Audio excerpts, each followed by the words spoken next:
So, welcome back to Snake Eyes, and we will be rolling. We have 3 more characters to do Act 1, so if you wouldn't mind, go with a d6. 1! Alright, so you feel panic. Panic. You feel Okay. panic. Oh, I know who I am. There's only one person who could feel full of panic other than Pedor. You are full of panic. You have looked everywhere. You have checked every place you can think of. You have found nothing. You have found no sign of her. You have looked everywhere. You have found that all of her favorite shiny things have been left behind. You thought as hard as you could, and the last place that you could have recalled that she would have gone was the place that the two of you talked about so often. The place right there on your doorstep. You feel the wind rush against your face as you begin to dive. Go ahead and claim your character. Thank you. So, Lavi, you have done your absolute best to find your sister. But as much as you have searched, you simply cannot find where she went. The best thing you can figure is that after finally receiving enough abuse from other people, she has finally decided to run away from home. And the only place that you can imagine she would have gone is to that place the two of you talk about. This swampy jungle area to the southeast. Place that the two of you have come up with various games of seeing who can outbluff the other one. Mm-hmm. We're coming up with more and more exaggerated stories of what that swamp must be like. As you're flying over, getting closer and closer to the area, you can't believe how foolish you must have been all these years. Because this place is definitely no place for someone as small and helpless as Pidge. No. She's gotta be here somewhere. This is a wide and dangerous mire filled with all manner of stinging insects and poisonous beasts.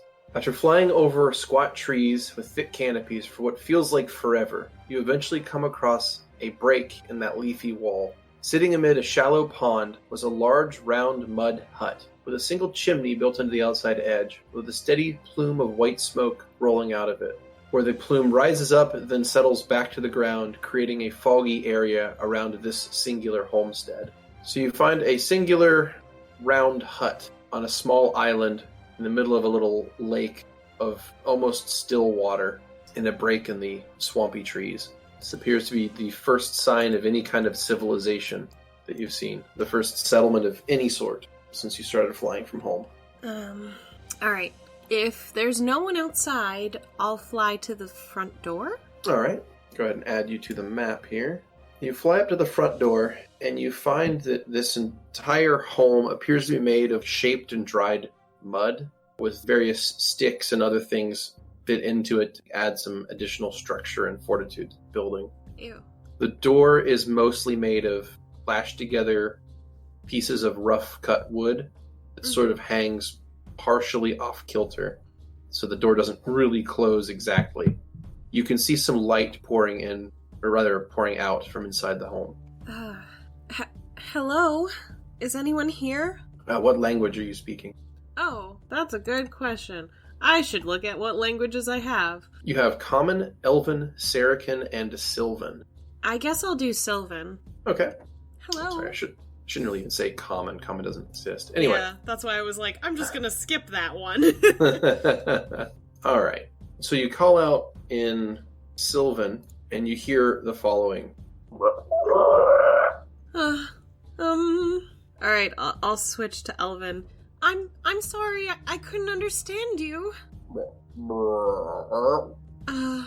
I'll switch to Saracen last. I still can't understand you. I'm so sorry. Please. The door opens, and standing before you is a 4-foot-tall, bipedal, frog-like creature. It looks at you with surprisingly small, beady eyes that blink a few times and kind of take in your image. And then the creature speaks back to you in not the best Sylvan you've ever heard. Who are you? My name is Lavinia, and I'm looking for another Harpy like me. Oh, another Harpy? Small. Kind of has grayish feathers, that kind of shimmer a little bit when the sunlight hits them in kind of a pretty blue hue. Well, I did see a harpy go by. Oh, when? Well, what do I get for telling you? Oh, I don't have much. Hmm. I do, however, well... I'll make you a deal then. Yes, You what kind of bird deal? folk like deals, right? Yes. Well, I'm kind of hungry. Mm-hmm. And he points out past you to the lake. About this time of year, the mudfish start to come out. You want me to fish for you? If you wouldn't mind helping, I could tell you what I saw. Of course. That's completely fine for me. I need to know where she went, so of course I'll do it.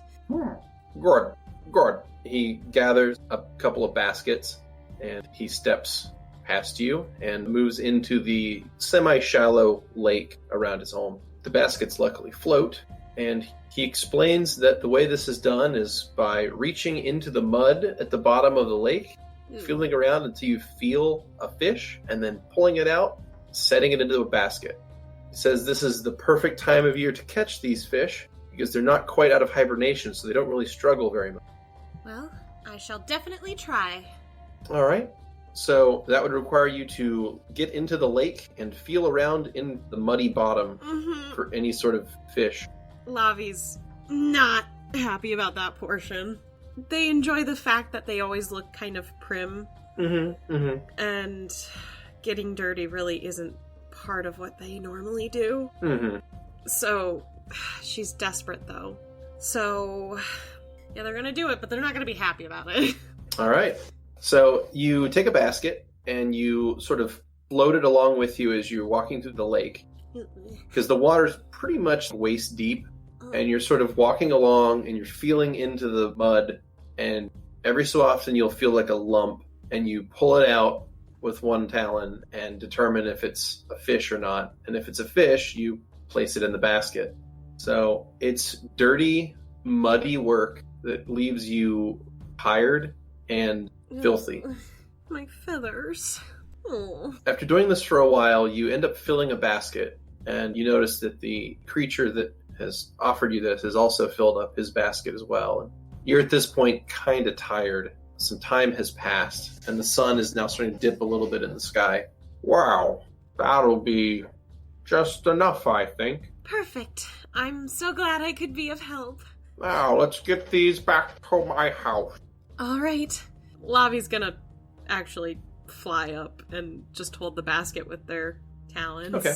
So that So, they don't have to be in the water anymore. Okay, could you give me a fly check to take off from a swimming position? Yeah, Wonderful. That's a 27. Okay, so you're able to give yourself enough boost of lift that you're able to pull yourself out of the water. You grab a hold of the basket and you fly it to the shore. So you make it over to the front doorstep of his home, and he's still like pushing along his basket. Do you want me to grab yours too? Oh, no, it's quite all right. All right. Well, You hear from the distance. I'm he- gonna go help him. So Lavi'll set the basket down by the front door and then fly back to grab the basket from him. Okay, do it in mind. Make a perception check on your way back over to him. sure. 14. 14. Oh man, I'm really happy that Lavi has no bonus to perception. Oh, that's scary. Okay, so... There were only so many skill points I was allowed. All right. What you notice is the smell of the mudfish after being pulled from the lake is actually really pungent. So it almost already smells semi-rotten, and it appears that that smell has alerted or attracted something to the area. Ugh. And so what you see is as the Frogman climbs up onto the island and is making his way to his home, 3 creatures will buzz in from a nearby set of trees and start to attack the Frogman. Oh, shit. So I'm going to go ahead and roll initiative. Thank you. And the 3 of them are going to move in and try to attack him. So what these things look like, they appear to be giant mosquito beetles, for lack of a better term. They look like a cross between a beetle and a mosquito, and they're about the size of a house cat. House cat? Yeah, they're about the size of a house cat. I mean, any sort of insect that's bigger than an insect is pretty fucking disgusting, though, even if it is small, technically.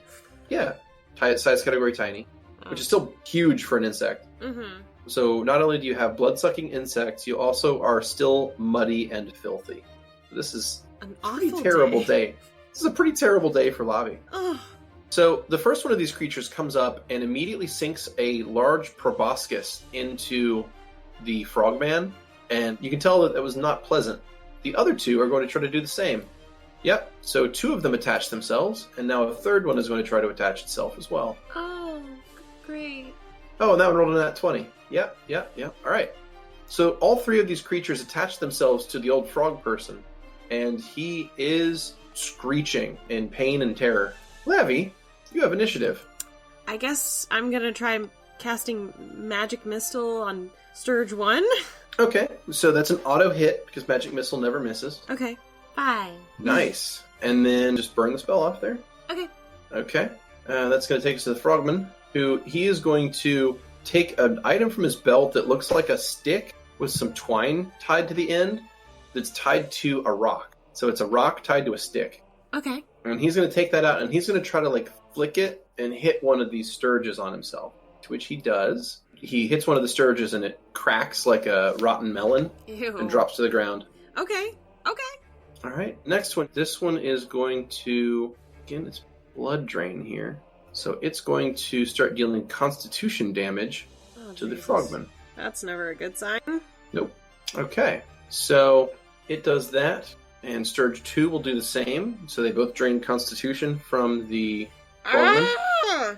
And that takes us back to Lavinia. Okay, Mhm. enchant weapon, and then I'm Okay. gonna go up to Sturge 1, Mm-hmm. and I'm gonna hit him with my unguis, my Harpy Okay. unguis. Yep, it's a +2 bonus to hit natively. It's going to be a +3 with the enchant weapon on it. So go ahead and roll your attack. Hey! Ooh! So I've never had this before. It's so exciting. it doesn't confirm though. I mean, I don't sorry. care. I'm just excited. Like seeing that extra roll, it was like, I'm cool. Alright. 9. Boom. 9 damage. He's dead. All right. Yay. You slash him with the ungues and destroy the Sturge. Alright. Then the Frogman is going to strike the other Sturge and roll a nat 1. Oh. See if he confirms. He confirms a critical miss. My frog All right. might be dead today. Let's see how we do. Let's see, melee. He drops his weapon. It flies out of his hand and it lands harmlessly on the ground. He's croaking and screeching in terror Oh as the Sturge drinks yet another point of its constitution. Lavi. It's my turn. I'll fly up to that last Sturge, and I'll try to hit it with my unguis. Okay. That's a 19. That's a hit. If you're going to fly at less than half your speed, you need to make a fly check. And if you're going to stay in the same square and fight, you need to also make a fly check to hover. Okay. It was a 19 Okay, for yeah. the podcast. So that's a success. So go ahead and roll your damage against the Sturge there. Unguis. Boom. Yay, 10 All right. damage. He's dead. 10 damage. All right, so you drop the other Sturge with no problem. You're going to unlock tokens and clear initiatives. The old Frogman, he drops to the ground and he's clutching the wounds and he's crying. Oh, I'm so sorry. Lavi goes over to him and puts one of their wings around his shoulder. Come on, let's get you inside, okay? No. No. I'm the one that's sorry. What? You saved my life. And He cries again, he sobs. I lied to you. You don't know where Pitch is, do you? He doesn't say anything. I thought I could get an extra hand catching fish. Let's just get you inside, okay? He nods. You help him inside. Or maybe you don't. No. I stand near him to get him inside. All right. So he goes inside and he says, What you did, I don't know if I can repay. I see some of the some of the harpers, they come through this area. Man, this accent is going everywhere. He explains that he sees harpies come through this area often, but they've never stopped at his home before, and he always sees them continue further east, where they go to Meyerfield, the nearby town. He apologizes and asks if there's anything he can do to make up for what he's done to you, for the deception. Honestly, just, if you wouldn't mind, could I stay here for the evening and maybe take a bath before I leave? He blinks a few times, not quite understanding what you mean by take a bath, but yeah, he says, of course, that this is a safe enough place to be. So he excitedly will take the baskets of fish, and he says that he'll have company to cook for now. He hauls the baskets into his larder in the basement, which is essentially a underwater room that he has stored a lot of things in. Because as soon as you go below the ground level around here, it's just water. He goes down there and he stores some of the food, and he brings up some others, and he begins to cook it in a rudimentary fireplace. For being mudfish, it actually smells fairly decent. I imagine Lavi's very tired after that. I don't think they've probably fought before. Mm-hmm. At least not more than, like, sparring. Yeah. Did you see a small harpy fly above and not come here, but, maybe flew over your area, per se? He shrugs and says that he sees harpies from time to time, but he doesn't recognize the one you're describing. He just knows that any ones that do pass through here always go to Meyerfield. Then I suppose that's my destination tomorrow. Huh. So, he'll introduce himself. His name is Bargouth, the Boggard. Bargouth? Mm-hmm. Far out. And he says that he owes you more than a stay at his home and a fish. He says you saved his life. He feels that he owes you a bigger debt than that. I have nothing that I want other than my sister. He nods and says, well, very well then. If you have anything that I can do to assist, just let me know. I will, but... And he'll hand you a piece of flat tree bark with a roasted fish upon it. I guess Lavi will eat. Just kind of shrug and be like, whatever. It's not really well spiced, and it's not really thoroughly cooked completely, but it's still pretty tasty. Shrug, eat. Just like stop, think about it, shrug, eat. So what he will do is he's going to go through some of his supplies, and what he can do is he can give you 5 days of trail rations. So it's mostly dried fruits and nuts. That is lovely. Thank you so much. Says if you're going to be traveling, then it's best to have something to keep your stomach full. I agree. Thank you.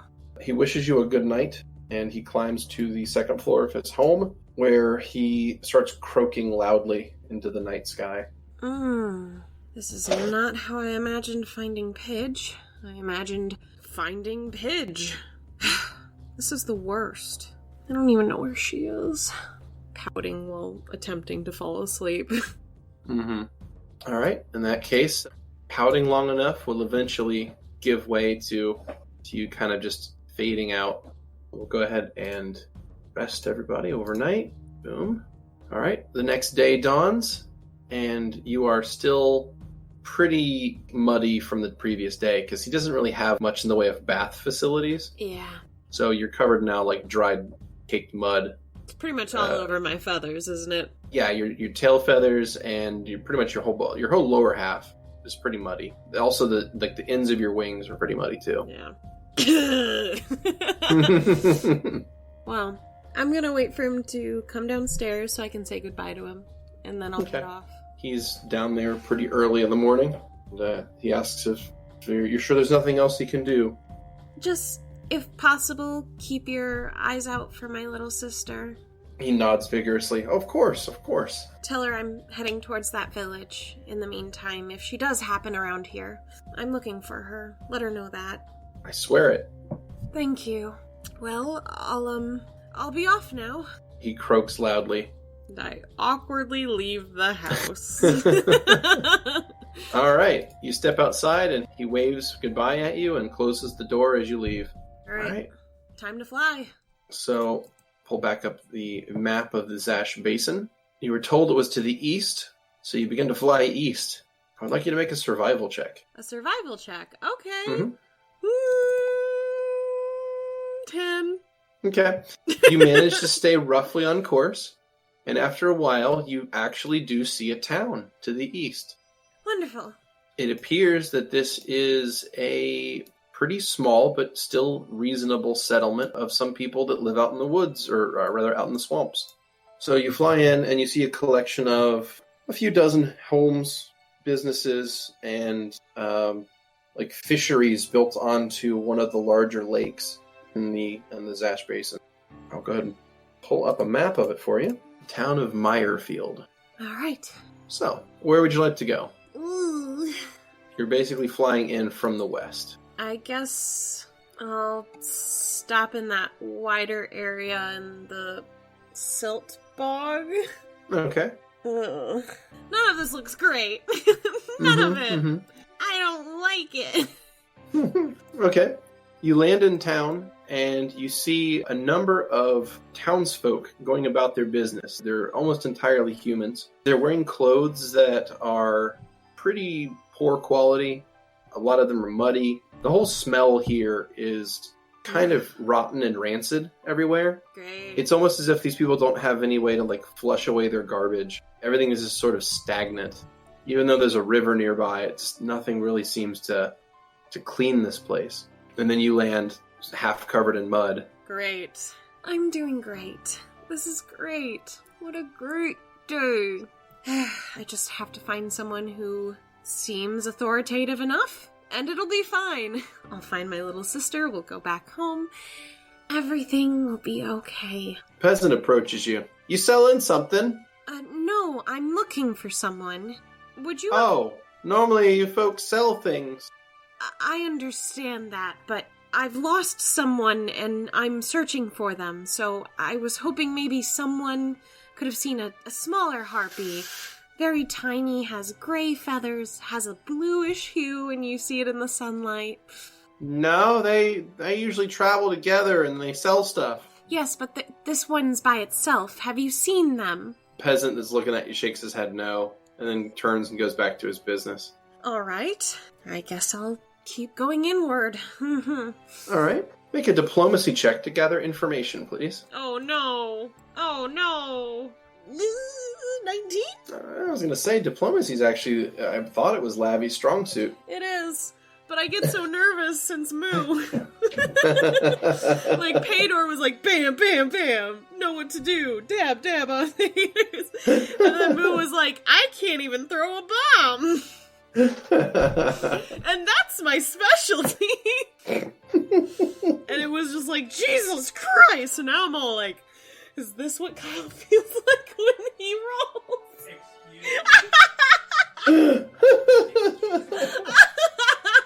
All right. So the town, as you go through it and talk to people, you get a sense that the folks here are fiercely independent. They don't really have any like allegiance to any outside groups. They're out here because they like having personal freedom. They don't like having to pay. Essentially, they don't like paying taxes. I mean, I don't the kind of either. sense you get. And you get the sense that a lot of them don't feel like getting involved in other people's business or problems. So they seem like a somewhat unhelpful group. Fine. But as you're about to give up, you find your way into a tavern. It's called the Sinking Ship.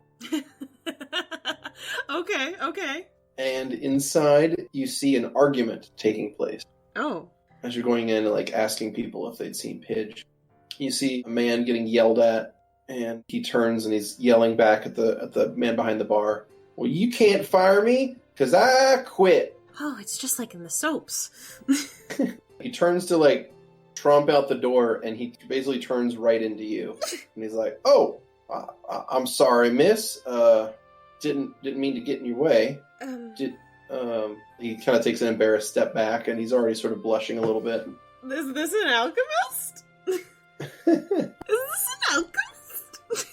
Oh, sorry to barge into you like that. My humblest apologies. I suppose it's all right. You didn't hurt me. Thank you for apologizing, though. Well, always figure manners are the best thing you can have. And they're free. Again, I suppose I shouldn't talk about free things to harpies. It might be a little bit rude, right? It's none of my concern. Feel free to talk however you want. Oh, well, pleased to make your acquaintance. Name's Jup. He holds his hand out to shake, and then realizes how awkward of a gesture that is. And he's like, shoot. It's nice to meet you. And he gives you a little bow. It's nice to meet you, too. Did you say your name was Jub? Jup. Jup. Jup. It's Jup. Jup. Jup Ratsick? What? But the people here sometimes just call me Lone Brew. I'll call you by your name if that's what you prefer. Oh, yeah. I feel like Lone Brew might be a bit inaccurate. He kind of scratches the back of his head. See, I make moonshine for some folk here in town. My dad used to watch that show. Anyways. Well, I hope you help people with that. My name is Lavinia. Well, it's a pleasure to make your acquaintance, Lavinia. So what brings you to our fine corner of the world? I'm looking for my little sister. She disappeared, and, well, this area is the only place that we really talked about when we lived together, so I was hoping she'd appeared. She's a tiny little harpy with great he feathers. Reaches... Wait, before you get any further, he reaches into his coat and pulls out a feather, and it is unmistakably a pidge feather. That's her. Did you see her? Where is she? Well, I was going around outside. I search around outside of town for reagents, right? I mix things as a hobby, and I found. Well, there was some of these stretched out on the ground, a little bit outside of town. Stretched out? What do you mean by stretched out? Well, there were some scattered around. You see, I could take you there. Yes, please. Well, calm down there. Well, it'll be all right. I'll take you there right now. All right. Thank you. All right. So Jump will gather his things, and he will. Lavi's right on his heels. Just are we going now? We're going. So, what? I thought you harpies typically, were a bit cleaner. Not that, you're not terrible. It's just, normally, I ain't never seen a harpy that was half covered in mud before. Look, I helped someone out earlier, and that involved fishing, and now my beautiful feathers are all... and I haven't had a bath yet, and this has just been the worst 2 days ever. I just want to find my little sister so everything can be okay, and I can take a bath. Well, I'm sorry to hear that. Shouldn't be too much further now. I'm sorry I got upset. Well, no, it sounds like you're having a real doozy of a day. Everybody has bad days here and there. No shame in it. It's just, normally, I really don't. Well, that ought to be nice, huh? I try to give all my good days to my sis. She's everything to me. Sounds like you two really care about each other. We look out for each other. My life just isn't complete without her. Well, hopefully we find her safe and sound, and everything will be all right. Yeah. Now, I was out here looking for reagents, trying to find something to mix in to make my brews a little bit nicer, and, maybe we'll find something out here, but at the same time, you might want to be careful, because this part of the swamp can get a bit dangerous. I'm sure it'll be fine. I've dealt with a couple of creatures here in the swamp earlier. Just a day ago, actually. Oh, wow. That's mighty fine, then. All right. I pulled up a map of the swamp, this area of the swamp, and you and Jump arrive from the southwest. He will take you to the center of the area, and he leads you to an area of slightly raised ground between a couple of stagnant pools of water. And there on the ground, you find a few scattered, broken feathers cast around the area. Make a perception check. 15. Okay. So you find a couple things. One, it appears that the scattering of the feathers makes it look like there was a struggle that took place here. Oh no. The second thing you notice is that there appears to be, just to the north of where you're standing, an upturned basket, half sank into the mud, but with fresh fruit in and around it. Well, that's awful weird. Was this basket here before? Well, I didn't notice it before. I just picked up one of the feathers, but man, this looks like it's been here in the mud for a little while, but it's weird somebody just leave it like this. Does the basket look the same as that, Toad Guy's basket? No. This basket's of definitely construction by a more civilized nation. It's much better put together. Civilized than the area I'm currently at? No, it looks human in construction. Oh, okay. That's what you meant. Okay. So, someone attacked her or something! They had to have! Why else would all these feathers be so broken? Someone hurt my sister. And I'm gonna make them pay. Well, I think that might be the right thing to do then. Let's keep looking around, alright? Sounds good, Jup. Let's do this. So he's going to look around as well. He's going to make a perception check. I'd like you to make another perception check. Okay. That's an 18. Hell yeah. Hell yeah. Hell yeah. Hell yeah. Hell yeah. Hell yeah. Alright. So the two of you search around the area and you are able to find a couple of interesting things. So the first thing you find after the basket of fruit, and you find heavy footprints leading to the east. You follow these heavy footprints, and you find wagon wheel ruts in the ground, heading further to the east. Looping around, you also find a nestled thing over here in the bushes, above where the basket was. You find discarded bits of food, trampled grass, and wood shavings. What? I'd like you to make an intelligence check. Oh boy. That's a 15. That's a 15. That's successful. So what you have deduced is that discarded bits of food, trampled grass, and wood shavings is a clear sign that someone was waiting here for a long time and probably was whittling in their spare time. So it was a trap of some kind? So the best thing you can figure is someone had laid out a basket of fruit to attract something, and then a trap was sprung, and the next thing you know, that was, whatever happened, it departed to the east on a wagon.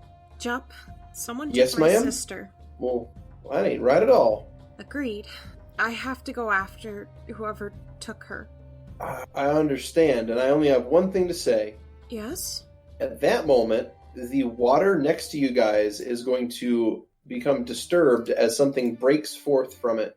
That's not good! You see is a large ambush predator, a crocodile, has burst out of the water and is going to attack the party. I'm going to go ahead and have you guys roll perceptions to see if you noticed that early enough to do anything about it. Jump definitely didn't. He rolled a 1. 3. And neither did you. You rolled a 3. Okay. So that's rough. Busy being distressed. Worrying about my little sister. Okay. So we're going to roll initiatives. Okay. And Jup and Lavinia both did not get high enough to get a surprise move. So the crocodile is going to go first, and it's going to move up, and it's going to take a bite, and I'm going to see who it's going after first here. My arms.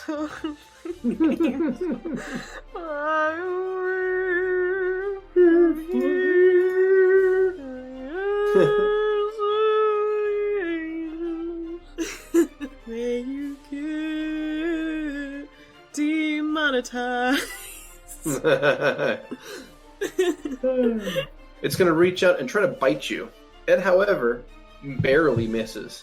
Okay. All right, so it bites out and tries to get you. It misses, and that is going to be its turn. That's going to take us to Jup. Jup's going to be like, holy! And he's going to move back 5 feet, and he is going to throw a bomb at this thing. Yeah, he is an alchemist. Yeah, boy. Okay. And like all alchemists, he's apparently cursed with missing stuff. So he's going to see where this thing scattered. And it, in fact, goes down and to the right, it looks like. So it's enough to splash the crocodile. Let's see good. Alright, Crocodile succeeds, takes half damage. Alright, Crocodile takes a couple points of damage. So Jup throws a flask that kind of slips out of his hand accidentally, lands next to the crocodile, explodes, and singes it slightly. Lavi, you're up. Alright, I'm gonna enchant weapon, and then I'm going to use my Unguis on that crocodile. I was going to say that because you're a Magus, you do have the ability to do what's called spell combat, which allows you to cast a spell and swing your melee weapon as a full round action. What? Oh. So that's something you can do next round if you'd like. It is something I can do next round. Alright, so Crocodile's up. He is going to try to bite you again, and he misses. Yummy. And he gets a tail slap, but he's not in the proper arc, so he's going to try to tail slap Jup, and misses. Alright, Jup's up again. Jup's going to throw another bomb, because why not? Hey, there we go. He actually hits. Okay, Crocodile's going to get a reflex saving throw. Fails, takes full damage from the bomb. 6 damage. Okay, Alright. okay. Lavi, you're up. It's me, ya boy. Ya boy, the Phoenix Harpy. Alright, I'm gonna try to do Char Touch. Sweet. So, I'll do that CC right now. Yeah. Okay. That's an 11. Is that a fail? So, I'm just going to give that one to you. We're going to call this a gimme. You're giving me a pity spell! We're going to call this one a gimme. So, Char Touch, it can be delivered through a weapon attack. Yeah. So, this one actually, instead of being a spell combat ability, you could just cast this one through your sword. Or your Unguis, I mean. Okay. So, you can use the full +2 attack bonus. Okay. So, go ahead and make it a weapon attack. Alright, please hit. This is Okay. 15. So, that's a hit. So, I want you to roll damage with your Unguis first. It's a 10. I want you to now drop the d6 fire damage from Char Touch Okay. on the Crocodilo. 1. Okay. Well, he's heavily injured, and he's going to try to bite you. And he's going to hit. Okay. Hits you for 7 damage. Great. So He also gets good. He also gets a grab attempt, which he will succeed. So you're now in the mouth of a crocodile. Alright, jumps up, and he can't really throw a bomb now that you're that close. So he's going to take a 5-foot step forward, and he is going to use a short sword on the crocodile, to which he is going to hit, and he's going to roll damage, and he is going to drop the crocodile. And I drop with it. So the crocodile flops to the ground, and so do you, and Jup will move forward and gently pick you up and stand there like holding you, bridal style. Are you alright?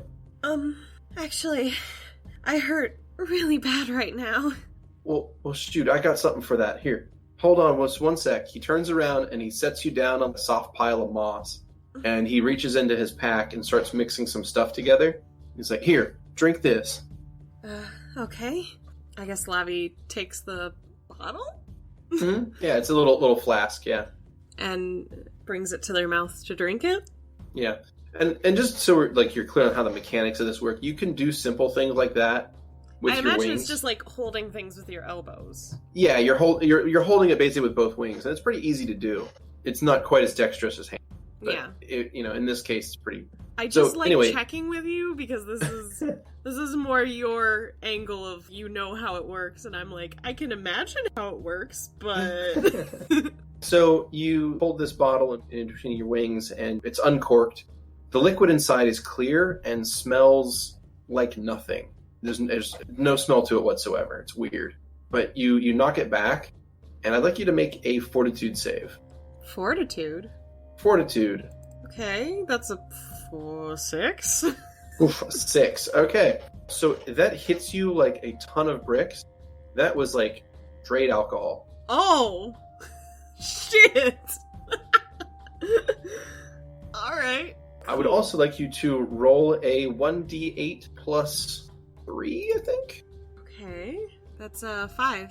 All right. You are healed for 5 hit points. Oh, that's great. He Okay, it does heal. says, sorry, I should have warned you, but tend to mix up my potions to be a little bit more exciting. Is Lavi drunk? I'll leave that up to you. It was one potion bottle Yeah. of alcohol, so potion bottles are usually not that much. I think It was like a shot, right? it's like a shot. Okay. Yeah. Yeah. That's I just about wanted right. to It's check about a what- shot. Like, what just happened? I mean, it was a shot of basically pure alcohol. So it's strong. Their But- feathers look super poofy after the drink.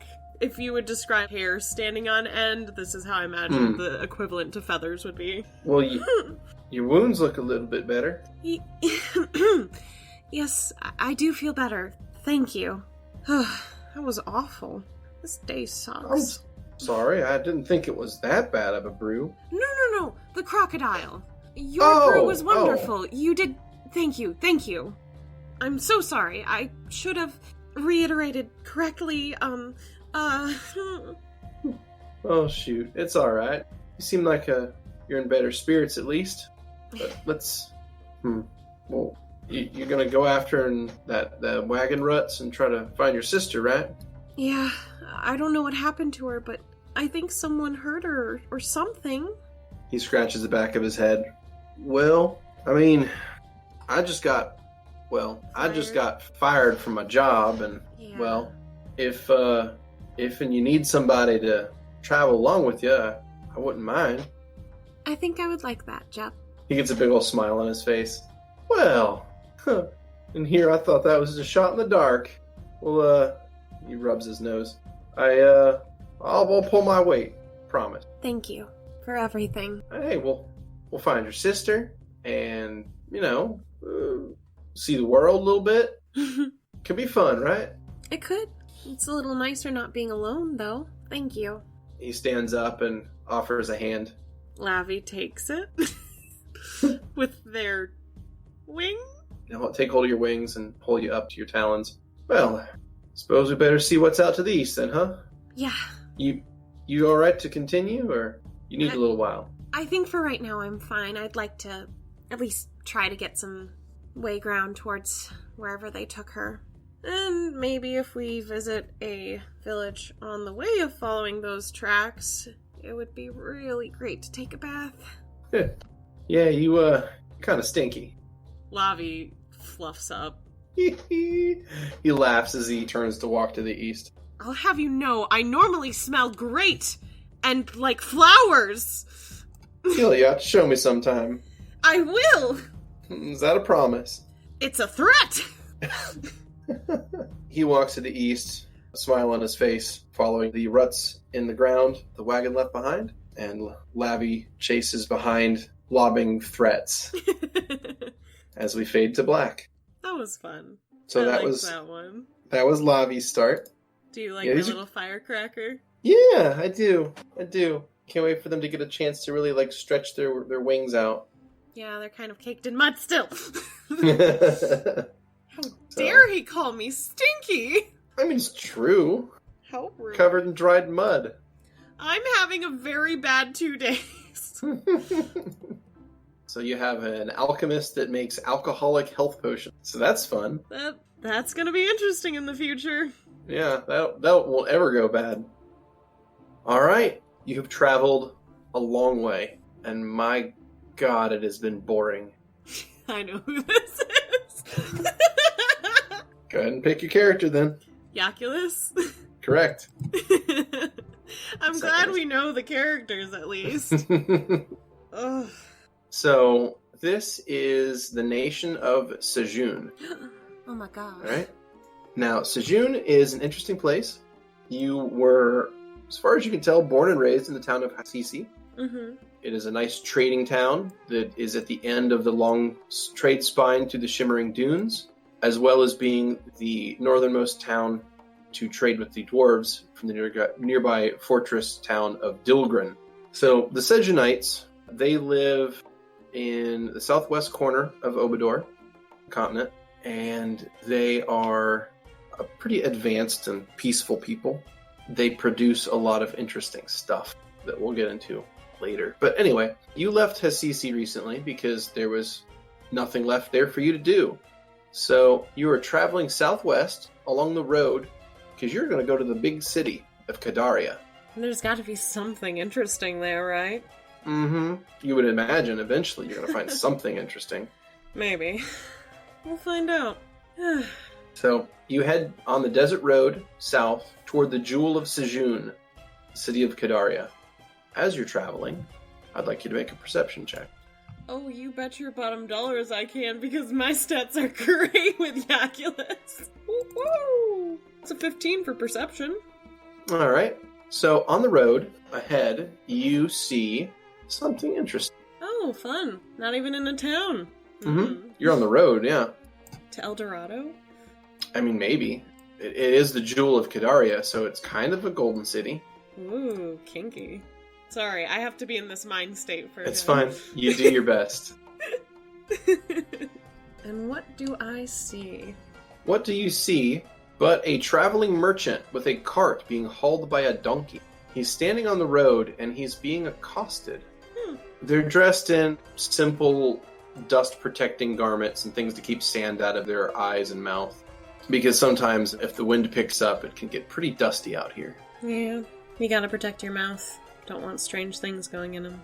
True. So, you see this traveler. He has 4 bandits forming a semicircle around him. All of them have their weapons out, and they're telling him to give them all his belongings, beg for his life, and they're all kind of laughing and poking at him with the tips of their swords, all kind of toying with him. You appear to be unnoticed by all parties involved. What would you like to do? Oh, I would love to sneak up to one of them. Okay. Give me a stealth check. Alright, that's a 25. It's a 25. That's definitely going to succeed. I'm going to go ahead and have them roll perceptions against you. Okay, good luck. Okay, so it looks like all parties involved were not able to notice you, so go ahead and move. I'll go right behind the bandit that's closest to me as of when I notice. Okay. You move up behind Bandit 4. What would you like to do? Is there a way to, incapacitate him or anything? You could try to strike him with the butt of your short sword, if you want. Alright, ready? Go for it whenever you would like. Come on, Jaculus, you got this. That's a 15. That's a 15. That will hit. So, go ahead and drop a damage die on him. 4? Okay. You deal 4 damage. That's going to be subdual damage on him. So you deal 4 points of non-lethal damage to the guy. And not quite enough to knock him out. So he grabs the back of his head. He's like, what? And at that point, they all turn and notice you. Hello, boys. What in the hells? Now, I couldn't help but notice that you're harassing this nice person over here. And I just wanted to join in the fun. Look, you got another thing coming if you think we're just gonna stand idly by and let you attack our associate, one of the other bandits says. So how about you put up anything you got valuable? Okay, so Jaculus only had one sword out, just to bop him. So he's gonna take his other 3 arms and, just kind of unfurl them with his other swords. Mm-hmm. Oh, I can show you so many things, boys. Depends on where you feel like going with me tonight. Alright, and at that, they're going to go ahead and move to attack you. Alright. So I'm going to go ahead and have them roll initiative. Jaculus, you have succeeded. Top of the initiative order. So you may go first. Okay. The bandits are still flat-footed, so if you make an attack against them this round, feel free to mark that as a Alright, as I'll a start modifier. with Bandit 4 then. Okay. I did 4 attacks. Okay, so you rolled a 1. Uh, You also rolled a nat 20. So it looks like you had... I need you to roll one more attack at a +1. So just grab a +1 modifier and drop it on him. Because we need to see if that critical miss confirms as well. Okay. Yum. Oh no! Oh no! Oh no! Alright, so that's going to be a confirmed critical miss. And that was attack number 1 as well. So that was actually the first thing out of your attacks, was a confirmed critical miss. Great. It's great. It's great. I'm so Okay. glad. Alright, the critical miss is on the receiving end, and that is the attack deals damage to you instead of your target. So I'm going to need you to roll a damage against yourself. Okay, well, just 1d6? Yeah. Oh, goody. A 5. Alright, you heavily injure yourself. You take half your own hit points in the opening attack. Oh god, I'm gonna die! Yeah, Jaculus is about to drop in his first encounter. So the traveling merchant is going to take out a club. He's going to move up, and he's going to attack. All right, that is a hit from the club, and he deals 1 point of damage to the bandit. Oh boy, we're doing The bandits, on the other hand, it's their turn now, so they have rapiers, essentially, and they're going to start attacking y'all. Great, I'm so happy. First one hits. I'm so happy right now. Rolls max damage against the merchant. Bandit 2 is going to move up 5 feet. And he's going to attack the merchant as well. Hits and deals 3 points of damage. Bandit 3 is going to 5-foot step over to you. And he's going to miss. And Bandit 4 is going to attack you. And miss. Oh, thank bejesus. Alright. Make a perception check, please. Oh, okay.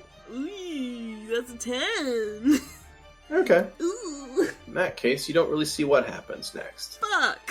What? Okay. You're up. Beginning of round 2. Alright, well, I noticed something, but he didn't. Let's try a full attack against Bandit 4. Did any of those hit? One hit. It's 17. Okay. 17's the number I need to hit people. You're also flanking, so all your Oh. attacks get a +2 bonus. Okay. So I got actually, two hits. two of those are going to hit. So go ahead and drop 2 hits against Bandit 4. 4. That's a 5. He's All right, purple. Bandit 4 is down. Oh. Yes, he is subdued because you did non-lethal damage to him, Ah. so he's unconscious. All right, he's down and stable. Okay, that takes us to the traveling merchant. He is going to turn around and he is going to attack with his club. The guy behind him, and he's going to hit. He deals 1 whole damage. Oh boy. Doing great, Mr. All right. Merchant. Hey, Bandit is going to turn around and attack someone behind him that you don't quite see out. And he rolls in that 1. Let's see if it confirms. It do! I don't know what's Critical happening. miss. All right, gone fairly blind. Okay, Bandit 2 is going to attack you and miss. Bandit 3 is going to attack you and rolls in that 20. Does not confirm. Jesus Christ. I can't handle this. My heart. Deals 3 points of damage to you. Oh my god. All right, Bandit 4 is down. I'd like you to make another perception check. Please. Okay. That's a 9. Poop. So Bandit 1 drops to the ground, The hell? and what you see is apparently someone has shown up to assist you. You see a woman wearing bright orange and yellow colored clothes. She has a sword and a couple of throwing weapons strapped to her. I see a chakram. She has a chakram. She does. In fact, she has a chakram launcher on her right arm. Jesus Christ, what is technology? I blame the gnomes. Yeah, you should. You should blame the gnomes. All right, so anyway, she comes up and she stabs the shit out of Bandit 1 and drops him. Jaculus, you're up. I'm actually gonna do Bandit 3. Okay. Boop, boop, boop, boop, boop, boop, boop. Ooh, I got a 20, but I don't think it confirmed. No. So that was an auto hit there. It's like everything else missed. So you got 1 hit, so go ahead and roll damage Okay. against Bandit 3. Bandit 3, here's your damage. 4 damage. Ooh. Heck yeah. Yeah. All right. You still owe me at least 2 d6s of damage, you bitch! I'm sorry. It won't happen again, I promise. All right, so Charlie Merchant is going to 5-foot step to the right, and he's going to try to swing his club at Bandit 2, and it's going to miss. So that's going to take us to the bandits. This one is going to attack the merchant, rolls a nat 20, and fails to confirm. Oh, thank God. He is going to roll and deal 6 points of damage to the traveling merchant, who is still up, but now heavily wounded. This merchant has a lot of hit points. Okay, tell me about it. Heavily wounded over here. Thank you. All right, Bandit 3 is going to attack Jaculus. Rolls a hit. Oh, dip. Oh, shit, am I dead? Rolls a nat 1. Oh. You're at 1 hit point. Bandit 4 is still down. Female rogue is going to move up and come in for a flanking attack with a dagger. That is going to hit. Let me quickly roll that. 5 points of damage from that, plus the backstab damage of 6. Rolls perfect die on that one, which means he is down as well. Bandit 3 drops. Oh. Jaculus, if you 5-foot step, you Yeah. are flanking Bandit 2. It time. All right. It So go ahead and time. give yourself a miscellaneous +2 modifier to your attack. I'm gonna fuck you up so hard, Beast. How did I get a nat 1 in there? You got a nat 1 in there. Let's see what happens. So you also got another nat 20. So that's cool. Okay. And a critical hit confirmed. I need you to make one more attack at that attack bonus. Yep. So see if the automatic miss confirms. It do. It would have Either missed. way, It would have been a Doesn't 7. matter. My life Doesn't sucks matter. right now. Yeah, Jaculus just is like a crit fail machine at this point. This is the worst. And I thought Moo was bad. Oh, I'm having a terrible day. I'm so embarrassed. Oh. At this point, Pador is just kicking ass. Yeah, Pador's great. Can I get back to Pador, please? Oh. Alright. So, sadly, the critical miss happens before the critical hit, so that's going to negate the critical hit completely and end your turn at that point. And your critical miss is going to be... Am I dead? Am I dead? Butterfingers. You drop that weapon. Only one of them. Only one of them, yes. Oh. But that's enough to end your turn. That takes us to the Traveling Merchant, who is going to attack with his club. He misses. Takes us to the Bandit, who's going to attack the Merchant. Oh, Rolls God. a nat 20, but it doesn't confirm. Oh, God. Why are He they has getting 5 more nat damage to the 20s? Bandit, or to the Traveling Merchant, who's about dead. Oh, God. Alright, that takes us back to the female rogue, who's going to move over here next to you. And she's going to stab at the Bandit, hit, and deal 5 points of damage, taking us back to you. Okay, I got 3 attacks. Yep.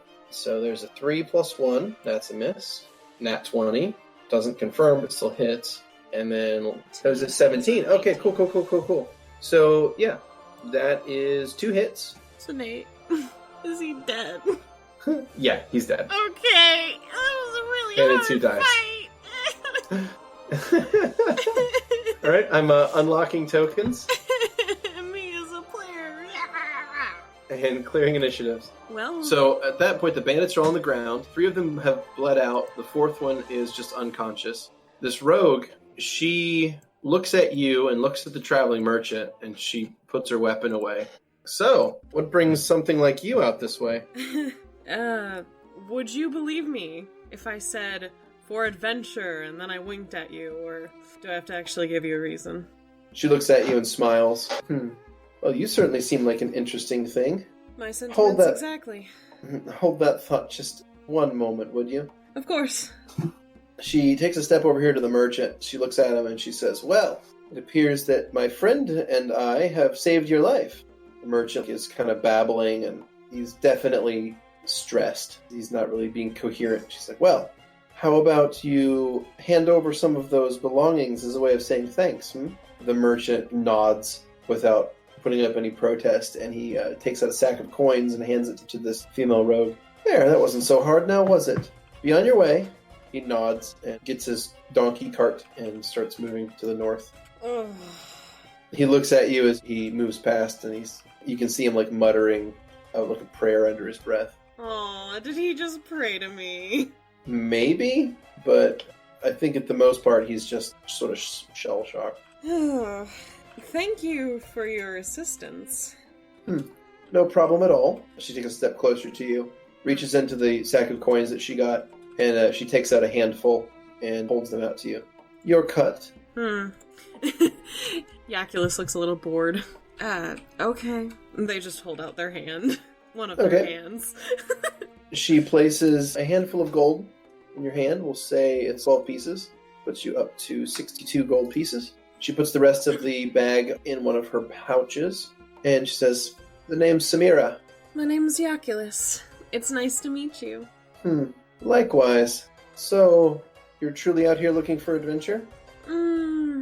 More like looking for something to catch my interest. She gives you a sly smile. "Oh, perhaps I might be able to interest you in something." Oh, do tell.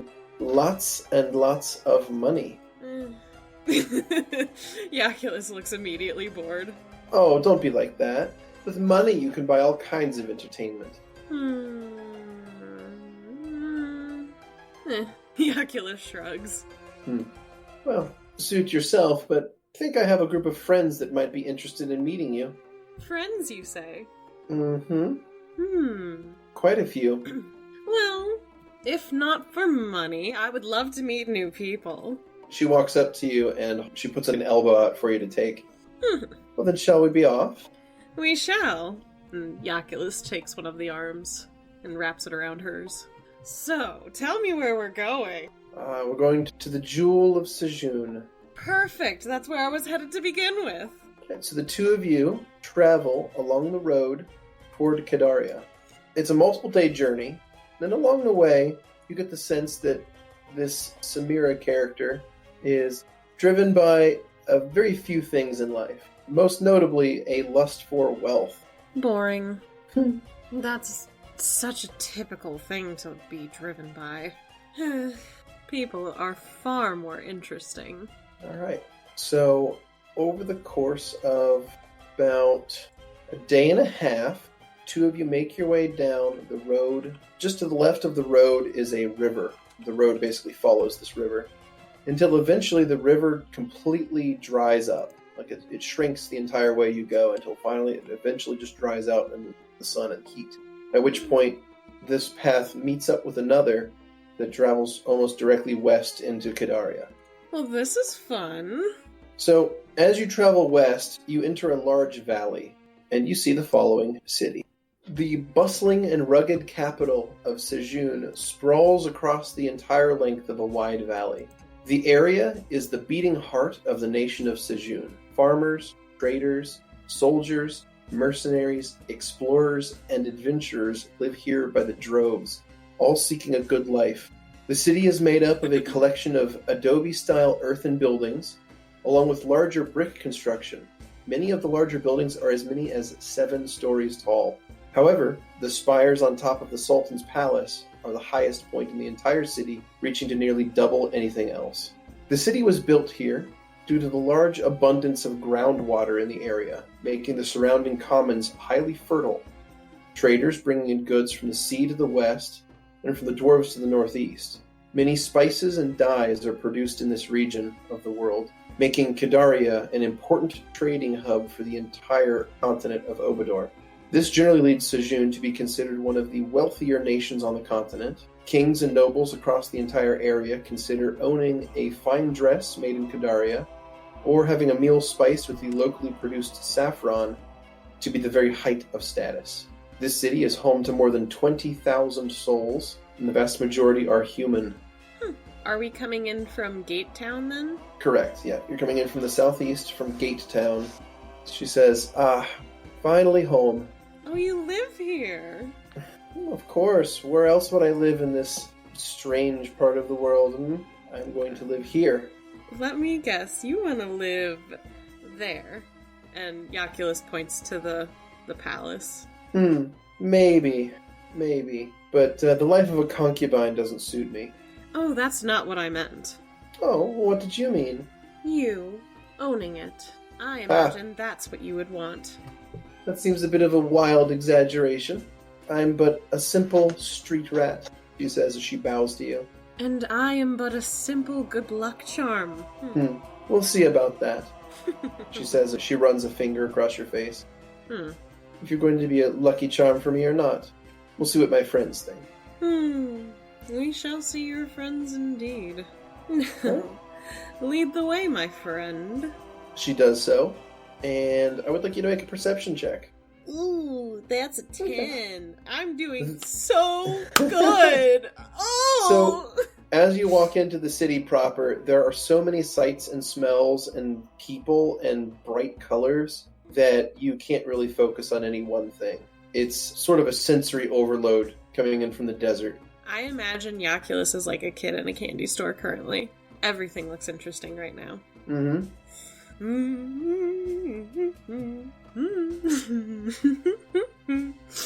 Just humming to himself as he looks at everything. So, Samira guides you through the eastern part of the city, leading you up through a collection of small buildings, eventually coming to a rather nondescript house that she knocks on the door in a very peculiar fashion. Can I make note of that? Yeah, you can. The door slides open, and she whispers something to the person there, and the two of you are led inside the building. Alright.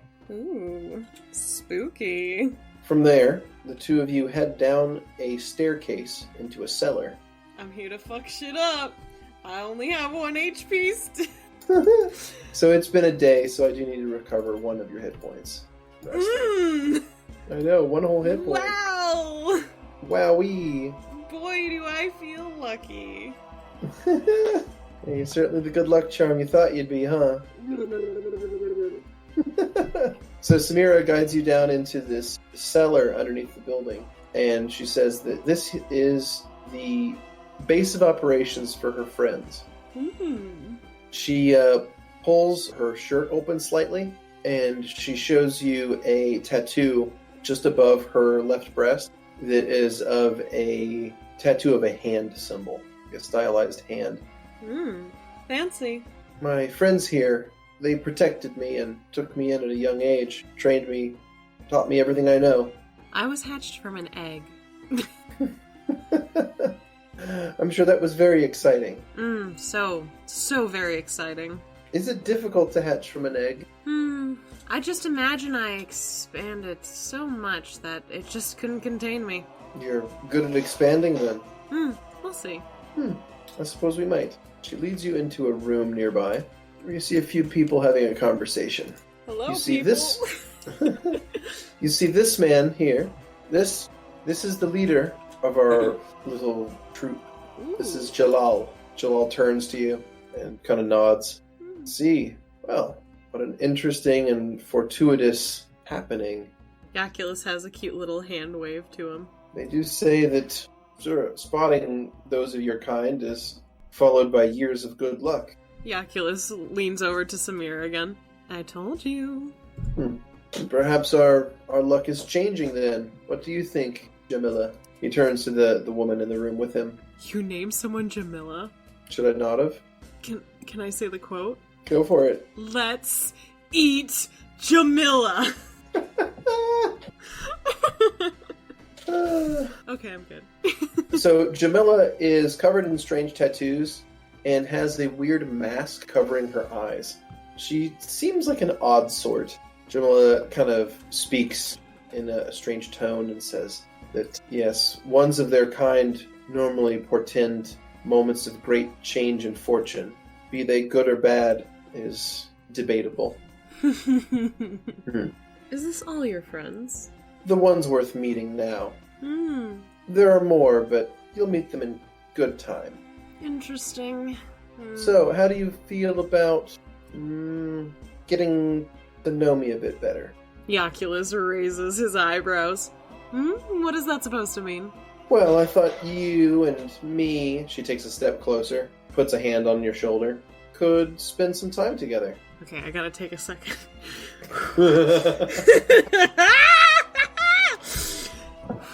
I gotta go back. Be really calm.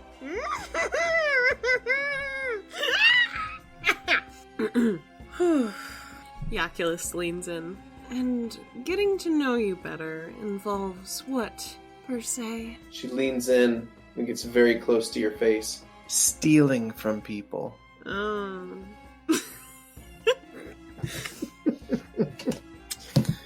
Jaculus just leans back slowly.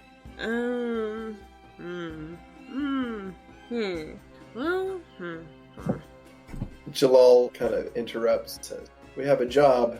There is a warehouse that's stashed with a bunch of unguarded saffron. It's a fortune just waiting to be taken." A spice? He nods. Expensive spice. Yes, I know. But who...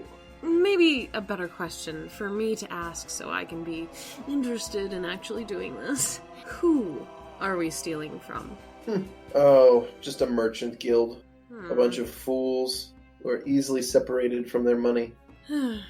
Jaculus starts playing with his hair.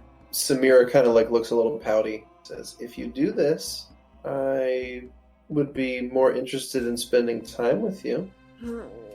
She says as she rubs an arm down her side, kind of showing off her figure a bit.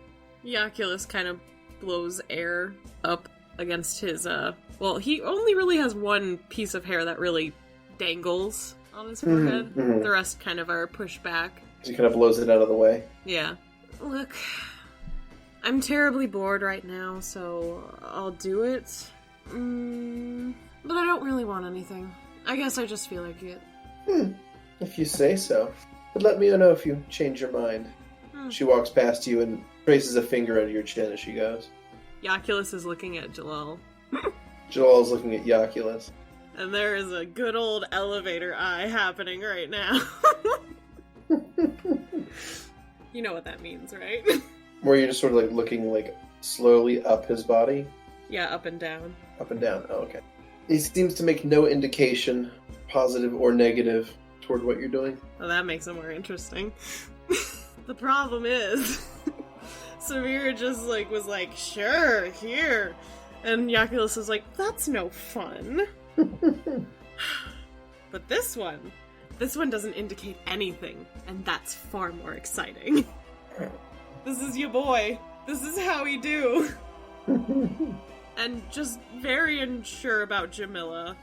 She might want to kill him. He doesn't know. It's very possible. It's just like, there's one rule. Don't stick your dick in crazy. I don't know if that's crazy. Samir is too easy of a prospect currently. Sure. Welcome to the mind of Jaculus. He's an asshole. Alright. So, the two of you, I'm guessing you go after Samira eventually. Yeah, I had to just let that hang in the air just a little bit longer than necessary just to get the point across. Then I follow obediently. Alright, so in that case, the two of you eventually get to another building, a warehouse, in a nearby part of town. Make a perception check. Okay. Do I get to be healed at some point? No one offered to heal you, and you didn't mention needing healing, so no one did a damn thing for you. Oh, hey! A 20. Not a nat 20, just a 20 total. Okay. You don't smell saffron. What do I smell? It just smells like everywhere else in the city. But this warehouse doesn't smell pungent in any way. Who gave you the information that this was saffron? One of the informants. One of the people that has been tipping us off on information with these merchants for a while. And I'm sure it's probably just... Before? Is there something wrong? It doesn't smell like saffron. Oh, they probably just have the saffron locked up in chests. Alright. It's so valuable they usually triple or quadruple compartmentalize the bags. So they sell it in tiny little... She holds up her two little fingers in tiny little bags.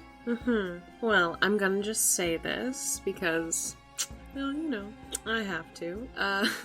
There is a high possibility that you have been set on a trap. I'm not 100% sure. I'd just like you to keep it in mind. So are you going to back out? No, it's far more interesting now. Oh, well, good. I was worried you were going to pull out on me. Oh, sweetheart. No, simply I wanted you to be more aware that this was a possibility. Also, you wouldn't happen to have a potion? I'm kind of in pain. I figured you were the type that liked that. He raises a finger for a second, then thinks about it, and then he shrugs. Good point.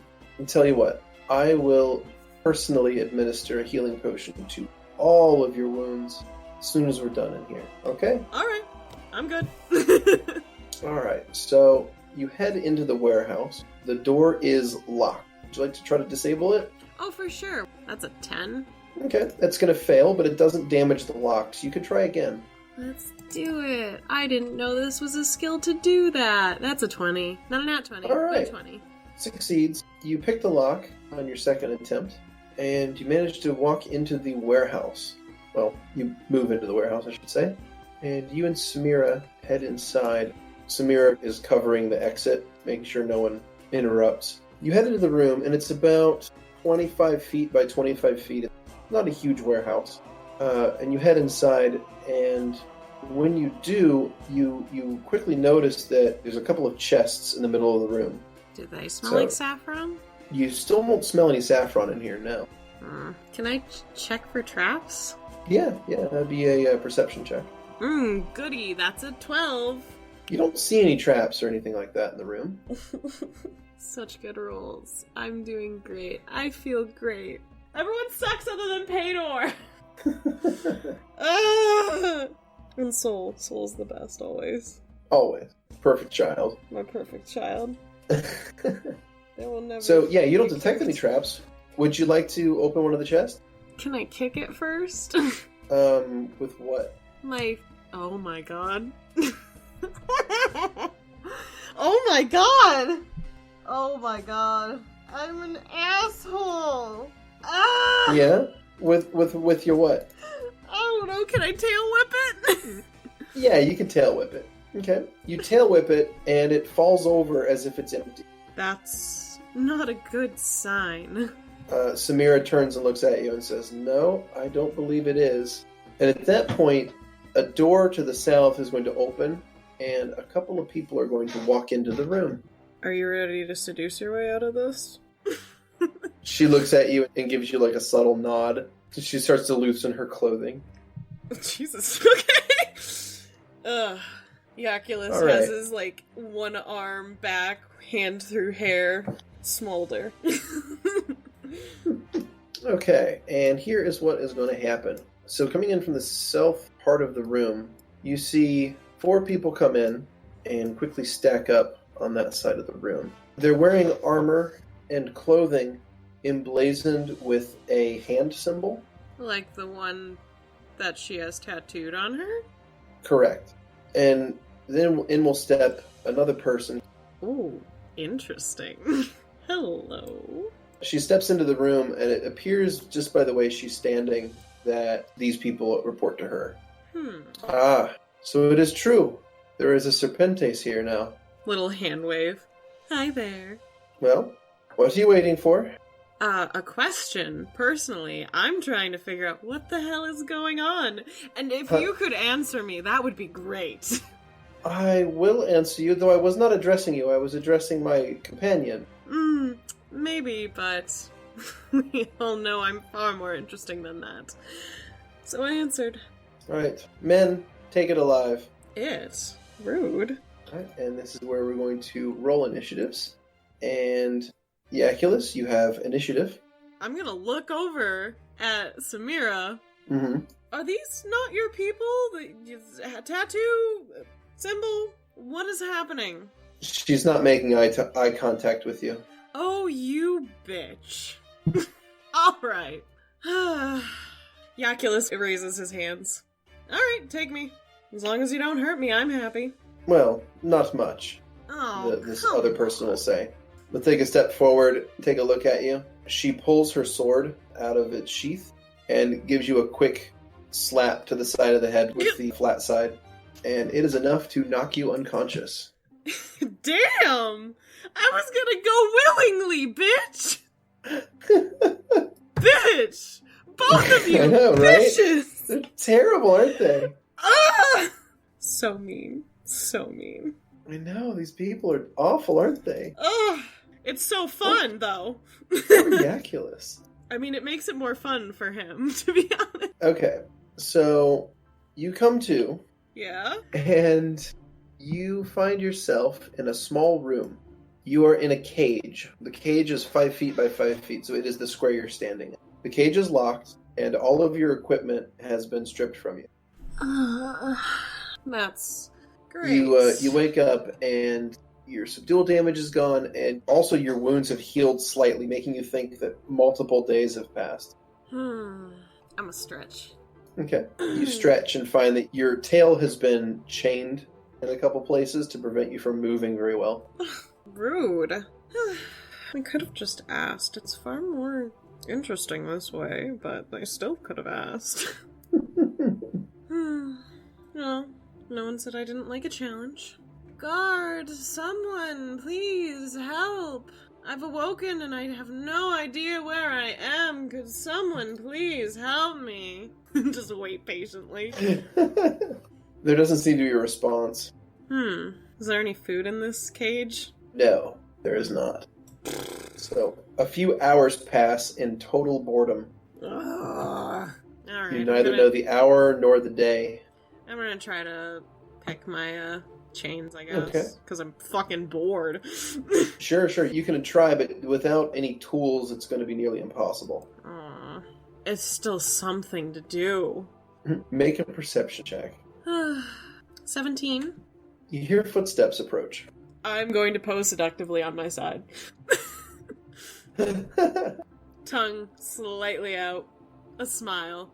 Into the room steps Samira. Oh, well, hi there. Look, I was getting Jaculus, so lonely. I don't have much time. I just wanted you to know this was not my idea.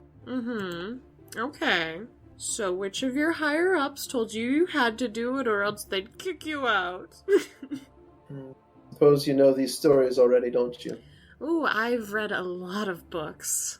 And I've got a long lifetime to go, so I'm sure it won't be my first. He winks. She takes a step forward closer to the cell. I know what they're doing to you is awful, and what they have planned for you is even worse. I figure we have this one chance to escape. Okay. What do you want to do? She leans forward and she grasps the bars of the cage, and she puts her face kind of in between two of the bars. She's like, first, I'd like a kiss. Jaculus looks really confused.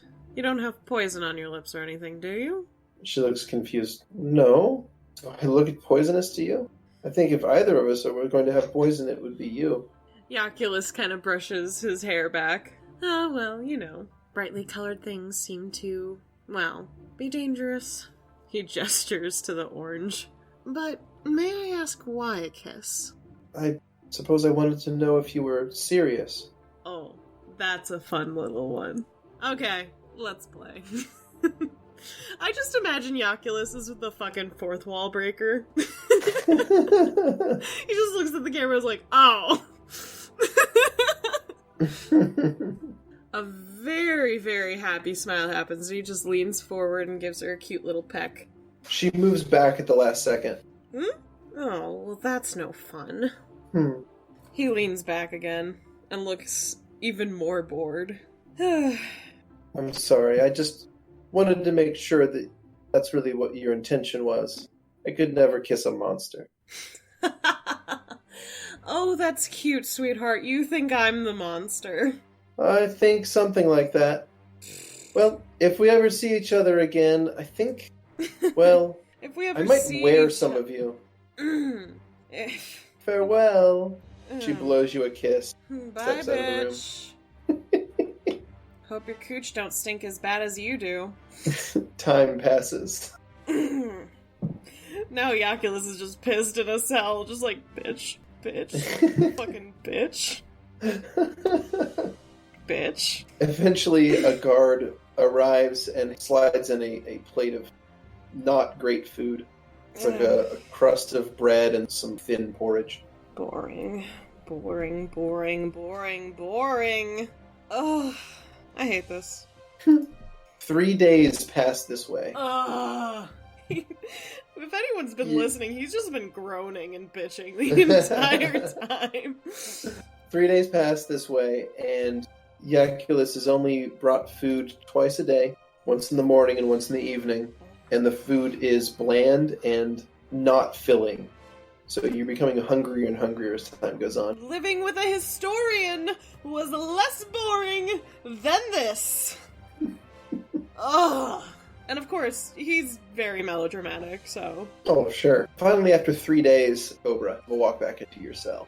She walks back into your cell and says, "Good news, monster." I'm sorry, what? You were talking? Well, I just wanted to let you know that your stay here as our guest is coming to an end. Oh, is it because you're going to kill me? Oh. No, not at all. We're not in the business of killing people. We aren't assassins. So you're selling me off? She nods. There we go. You have some intelligence after all. Boring. You do realize the kind of rarity that you are, don't you? You do realize the kind of bitch you are, right? Oh, I do. And it's why I'm good at my job. Yeah, it's too bad. I thought all of you were very interesting. But he kind of stretches and gets up to a bit of a higher stance of normally standing, because he's been kind of lounging around mostly. And he stretches. Utterly boring. Well, perhaps the next leg of your life will be less boring. Was that a racist comment? Perhaps. I suppose you'll have to live and find out. Come and look me up if you ever find yourself back in Kadaria. Oh, I'd rather not. I don't sleep with assholes. Well, actually I do, but ones that are much better than yours. And he bites his thumb with a sly smile. She gives you a nod, turns, and leaves the room. 3 people walk into the room with you. They are wearing cloaks, and their faces are obscured by masks. He's got one arm perching his elbow while one hand is on his chin. The other 2 are on his hips. Yes, this specimen will do. You see the color of the skin, that hue, it's breathtaking. Oh, I know I am. Yes. And he leans forward and winks. The length is a bit shorter than I expected. What? Perhaps malnourished. Or perhaps this is just that young of a juvenile.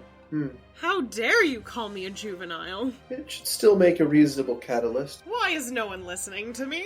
Alright. Prepare the spell. I'm sorry, The other two people walk up and begin to cast a spell. No. I'll come willingly if you would just stop with the hitting and the fainting and the stop. The spell finishes, and I need you to make a will save. Oh, Jackie. That's not a very good bonus. Oh, 17? Nope. Oh, man. I know, right? That's horrible. You're struck by a spell, and you suddenly feel woozy. You feel dizzy, and you can't focus your thoughts. You suddenly... Tell that bitch I'm kill her when I see her next. It's a combination halfway between being, like, asleep and just being really drunk. You don't feel like you can put up any kind of serious thought. Like, anything you try to hold on to in your mind just slips away like it's sinking in a lake away from you. Like, you can't hold on to anything. Everything's on the tip of your tongue. Yeah. You hear chains being unlocked and doors opening. Come along this way. Sounds like a good idea, in fact. These people are your friends, after all. Oh, shit. I know what's happening. Ah, fuck. Alright, I guess I follow. Alright, you follow your new friends, and they take you out into the street again, where you're loaded up into a back of a wagon. Oh, gosh. It's a covered wagon, and when you get inside, you are placed into another cage. This one's slightly larger than the one you were in before. Larger, okay. Slightly. It's most of the back of the wagon is a cage. And you are sealed in and locked. You see that they even place a sack in there with you that has a bunch of food in it. It's mostly bread and fruits, but it's still, it's something. It's edible. Feel very dizzy, but it seems to be wearing off. And when you finally come to, you realize that you're locked in a cage in the back of a covered wagon, and the wagon is moving, and you're not sure how long it's been, but you don't think you're in the city anymore. God. Just got there. Guess I'll eat some fruit. It's tasty. That's nice. Anything around me I can use to pick locks? Sadly, no. Guess I'm gonna whine. Oh, are you awake back there? More or less. A little woozy, to be honest. Do you require water? Oh, yes, please. Dreadfully hot. A water skin is slipped between the bars. It falls to the bottom of the cage. Meh. I'll take it and drink some water. Actually, I'm probably super thirsty. I'm gonna fucking drink the whole thing. Yeah, you knock it back and drink the whole thing and feel a little bit better about life. And it is super hot. If it would be more comfortable, we could put you to sleep. No. I'll hold on that one, currently. Can I ask questions, though? Just curiosity. You hear murmurs. Go ahead. Where are we going? We're going to a place to meet some friends. Oh. Is someone going to kill me? Is that a thing that's planned on happening? I just want to be mentally prepared if I'm going to die. Your destiny is greater than you realize. Oh, please don't tell me I'm gonna end up in a temple. That's so boring. I think that might be enough questions for today. Oh.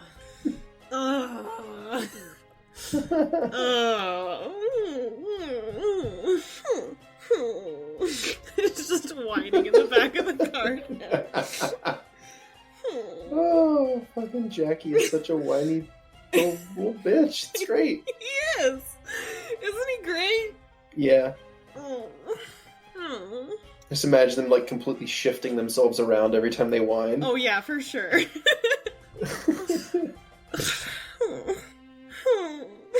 So, if you continue whining, they eventually will cast another spell on you. Yeah, probably. This one's a simple sleep spell. So, they hit you with it, and you just conk out. You wake up, and you're not moving anymore. The wagon has stopped. You don't feel the world moving under you. Well, that's new. You open your eyes and notice that you're not even in a wagon anymore, though you are still in a cage. Ugh. Make a perception check. Okay, because I've been doing so good at that. Oh, yeah, you have. That's, Alright, you look around where you are, and it looks like you're in some sort of storage building, like a warehouse maybe. There's other cages here, but they're empty, except for there's one about, if you were to reach out, it's 3 feet to the next cage, and there is something in that cage, but you're not sure what it is. That there's like hay or straw on the floor of the cage, and like sitting on it as a figure, and you hear crying. Hey. Hey there. Are you okay? Can I move my tail over to have it in that cage? Your tail's a little too thick to fit through that well, so not really, no. And you can reach through a little bit, like the tip of your tail can fit through it, but that's only about 2 or 3 feet total. So just the edge of my tip should be near that cage? Yeah, you could probably reach your tail tip and just barely touch the other cage. I'll do that. Okay. And what were you saying? Hey, can you hear me? You okay? What's going on? Yeah, I can hear you. The figure wipes its eyes, and at first you thought they were like wearing very plain-looking clothes, but as they stand up, you realize that they're actually just sort of colored very plainly. What are you? I'm kind of a snake goddess. I've never met a goddess before. Well, today's your lucky day. The figure... Yaya. What's yours? The figure stands up, and she stands about 4-ish feet tall, maybe a little shorter. She has very simple clothes on, like a simple sort of shawl top thing, and you notice that she has talons for feet, wings, and they're all gray plumage. Is this pitch? I mean, it doesn't matter to Jaculus, but oh my god! My name's Hester. Well, sweetheart, I'll be here to be your friend so you don't have to cry anymore. Well, okay. Did they do something bad to you? I think so. Do you hurt? Well, in the mornings, it's kind of embarrassing. What did they do to you? You notice that she was crying and kind of holding her abdomen. Well, I'm not completely sure, but the food, when they fed it to me, it tasted kind of weird, and I didn't want to eat it, but I was so hungry. I kind of eat a lot. I apologize to people for that, but I can't really help it. I get really hungry. Oh, sweetness, that's okay. And I didn't want to eat it, but I had to, and it tasted weird, and then the next morning, she looks embarrassed. I don't know if I can talk about it. I'm sorry. It's okay. It's okay. Make a diplomacy check. Oh, that's a 10. God damn it, Jackie. Why are you such shit? I just didn't... I don't know. Stuff's not normal. Hey. And Jackie kind of flips his tail again at the edge of the cage. If you want... I'm sorry it's not a hand, but you can at least be near me if you need that. She reaches a talon out of the cage and kind of grasps your tail. Thanks. It's nice to have somebody to talk to again. Of course, sweetness. At that point, she lets go of you as you see like a spasm of pain go through her. And she's like, oh, not again. And she sort of doubles over a little bit. Whoa. Just please turn around. Jaculus turns around. You hear wincing pain, and about 30 seconds later, it's over. Hester? Sweetness? Yeah. You still with me? Yeah, I'm still with you. Are you okay? Can I turn around yet? Sure. Jaculus turns around. You turn around and you see Hester in the cage, but now in the cage with her is an egg. I don't understand. Sweetness? Yeah? We're gonna talk through this, okay? Oh, okay. Okay. Tell me what's going through your mind, and I'm here. I don't understand why this is happening. But the egg... What? No, eggs happen all the time, just not this often. Have any of them hatched? No, they're just eggs. You have to be with somebody for that to happen, for them to hatch. These are just, well, they're just empty.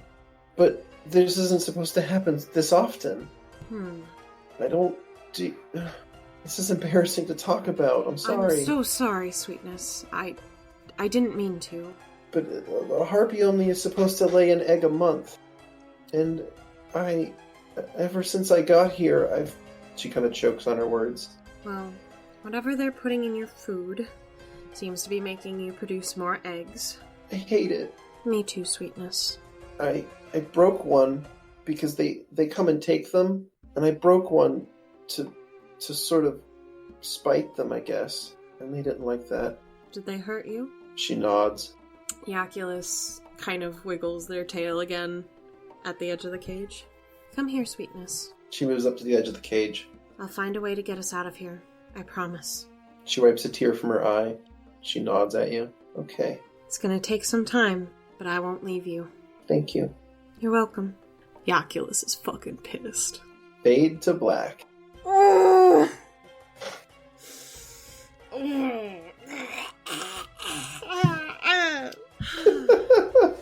Do you need to decompress that one a little bit?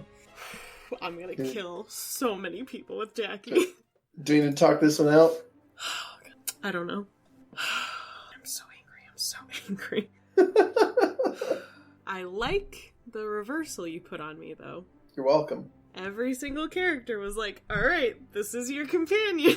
Yeah. Very smart. I thought it was fun to have one that was a fake out.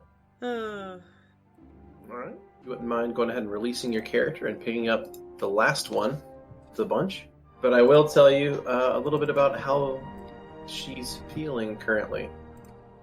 And that is worried. Worried? A little worried, yeah. Why? She's never been asked to do something like this before. Okay. I mean, talking to crowds, that's easy, right?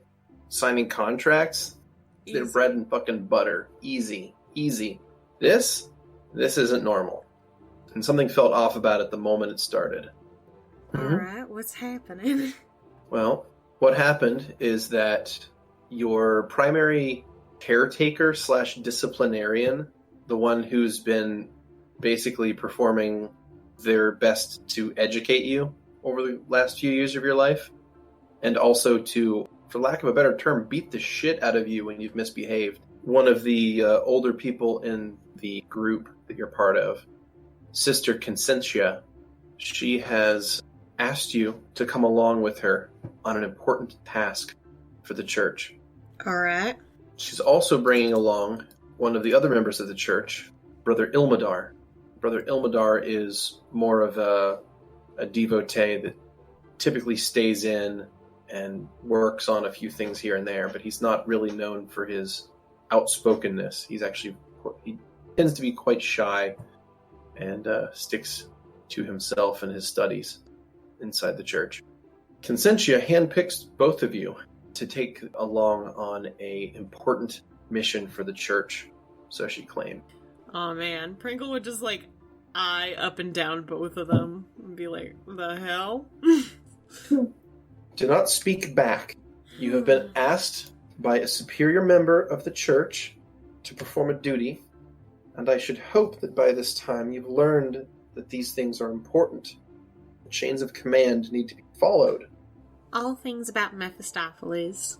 Well, I find very important, so of course I would go along with it. Good. So, we are hunting down a group that has started to lay claim to part of the city. We will not have that. We'll not stand for this. This is our territory, and it will remain that. What group is it? She kind of chokes on the words. They're servants of the traitor. Do I know who the fuck that is? Make a knowledge religion check. Okay. So remember when I said I would never put... Points in knowledge religion, because Pringle doesn't give a shit? Yep. Correct. Alright. Pringle just shrugs. Pringle just shrugs. Yeah, guess you'll never know. Alright. Well. Me as a player is dying. True to Pringle. Alright. So she says that they're servants of the traitor, and it's our duty to put them in the ground, or to send their souls back to Mephistopheles so that they can be properly judged and tormented. She says this with fire behind her eyes. And Pringle's over here swooning at his name. Now, we're going to get into their safe house. Let me do the talking, alright? Alright, you got it, sugar. She, shoots you an angry glance. You will address me by my proper title. Of course, Sister Superior. Good. Now, come along, Ilmadar. And, he kind of, limps behind you guys. Pringle gives him, a sideways glance of judgment. What are you judging Ilmadar for? I don't know why he's here. I don't know All why right. I'm here. So, you arrive at a rather plain-looking building. Sister Consentia walks up to it, knocks on the door, and this man opens. Ew. Ew. Says, what is the password? Consentia leans forward and just says, pain. At that, she casts a spell that I believe you're somewhat familiar with. He suddenly feels as if his whole body is racked with pain, and he falls down to a kneeling position as his body contorts and twists itself as he's trying to resist the effect of this pure pain flowing through his body. Well, that was effective. She pushes him inside the house and gestures for the two of you to follow. Pringle shrugs and follows. Two of you walk inside. She peeks out, looks up and down the street, and then shuts and locks the door. Where is the entrance to the safe house? He kind of mumbles something. She backhands him enough to draw blood, and he mumbles something again. At this point, she'll kick him directly in the face, causing him to fall backwards onto his back. He writhes around for a little while, until finally he points at a bookcase and says the name of a book. Consentia will walk over, pull the book, which causes the bookcase to click and slide out of the way, revealing a staircase. She then walks back over to the person on the ground and says, good. Appears that your kind can be reasoned with. Sister Gleesome, she turns and looks at you. Yeah? Might I see that weapon of yours? My lover's mercy? She nods. Pringle sadly hands it over. Unless, of course, you would like to do the honors. She gestures at the man on the ground. Is it for Mephistopheles? Of course.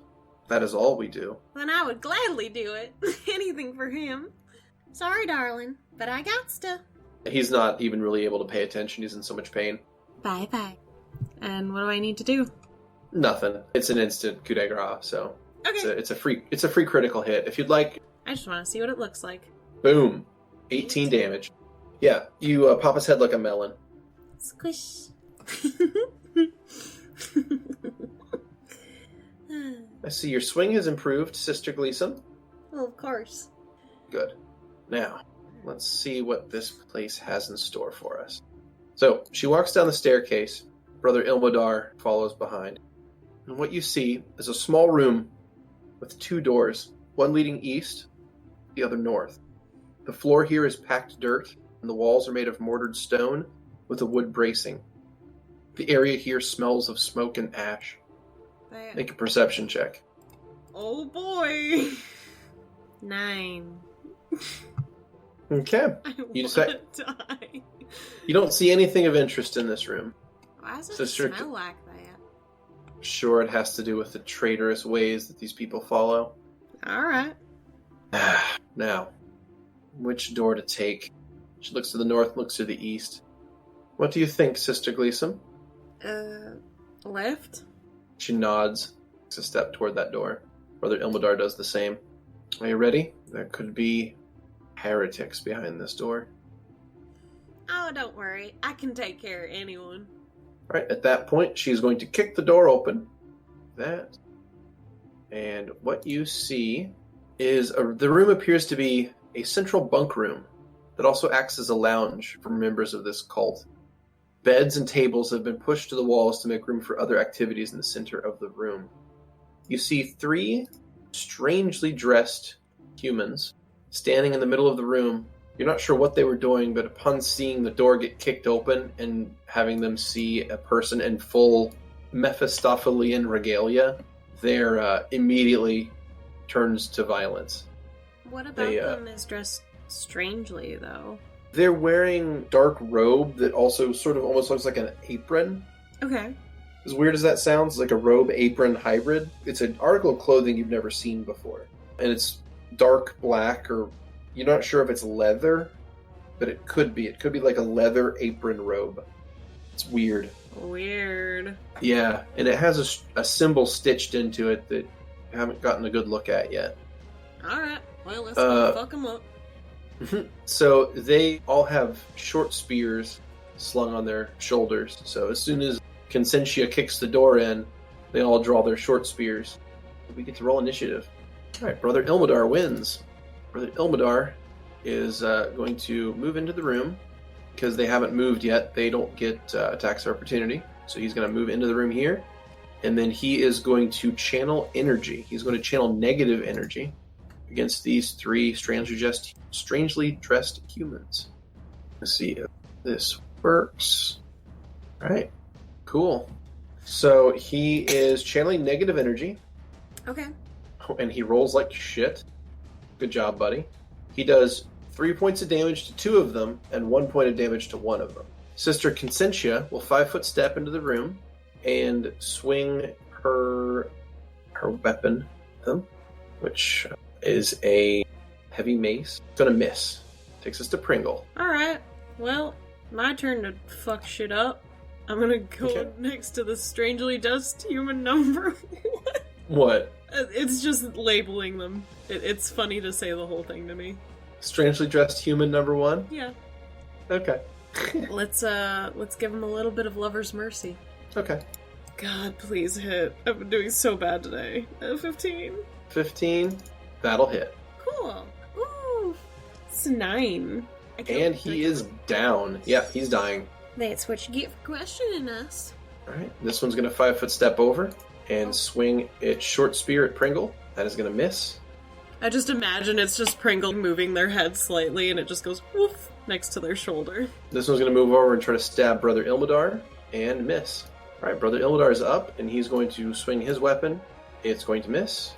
Oh, these fuckers are cute. They tried so hard. Sister Consentia is going to move up 10 feet and attack and miss. Pringle. I guess I'll step up 5 foot to get closer to strangely dressed human 2. Yeah, I'm just gonna hit him again. Alright. Lover's mercy.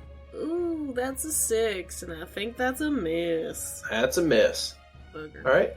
This guy's going to try to stab you and misses. This guy's going to try to stab Ilmadar and misses. Ilmadar is going to try to swing back at that guy and misses. And Consentia is going to be, at this point, just sort of pissed that this fight has gone on this long. So she is going to channel energy to do some guaranteed damage. So I'm going to roll a couple of saves for them. They both fail.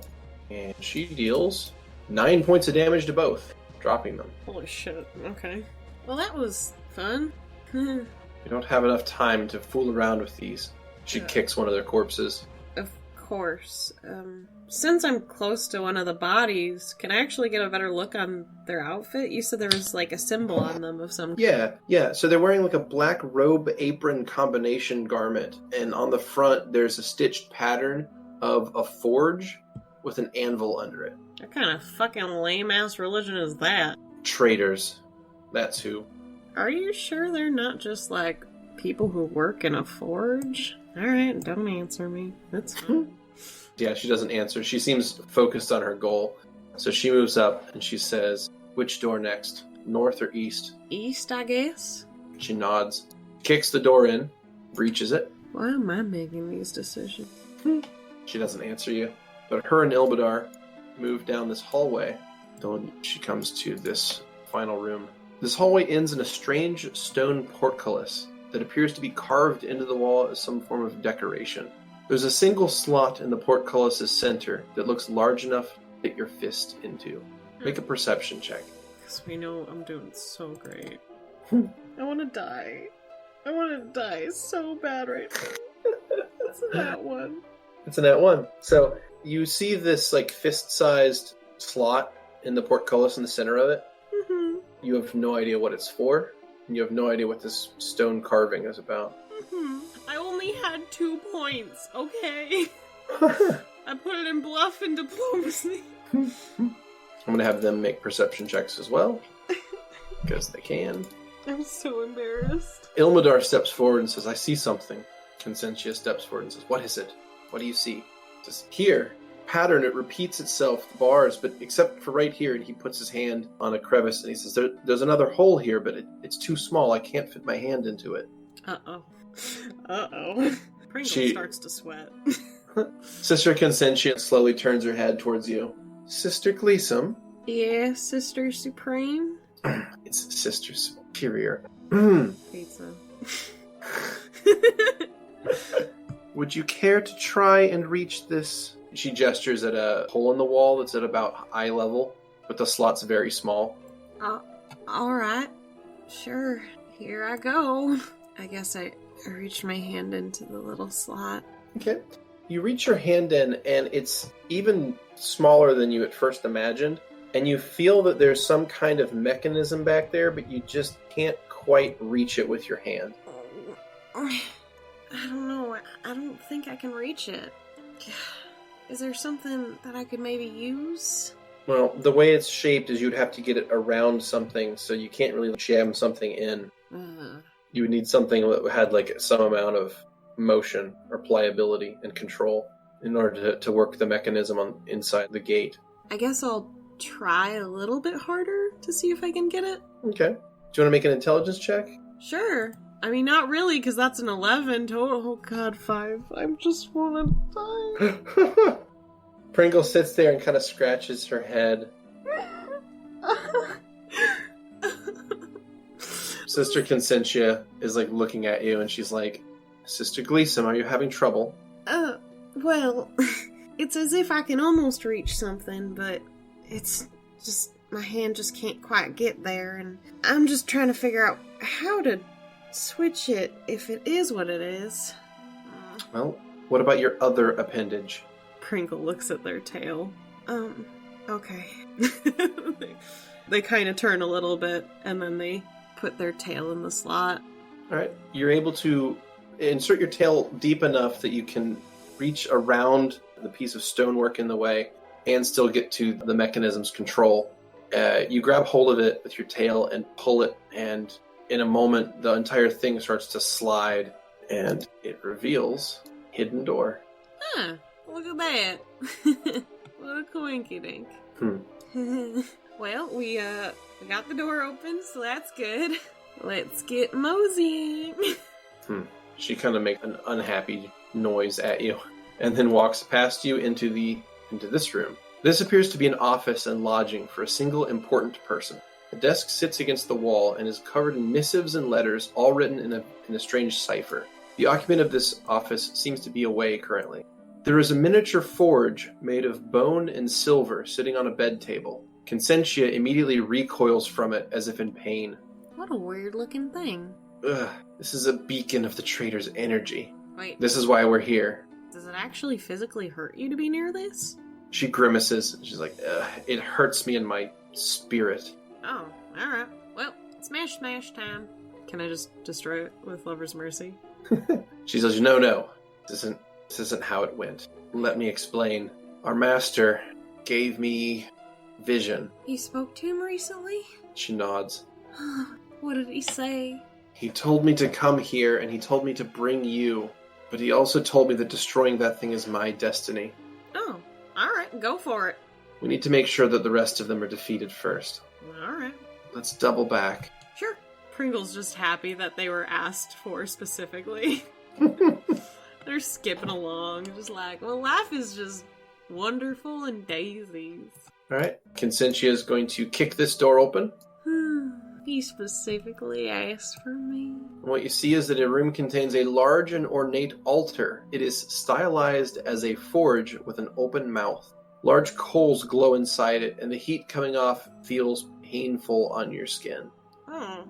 Strangely dressed humans 4 and 5, and a strangely dressed human cleric stand in the room. The cleric Blocking doesn't tokens. have a race. They're just a cleric. Rolling initiative. Pringle, you win initiative. Well, of course, I'm the strongest. Duh. What would you like to do?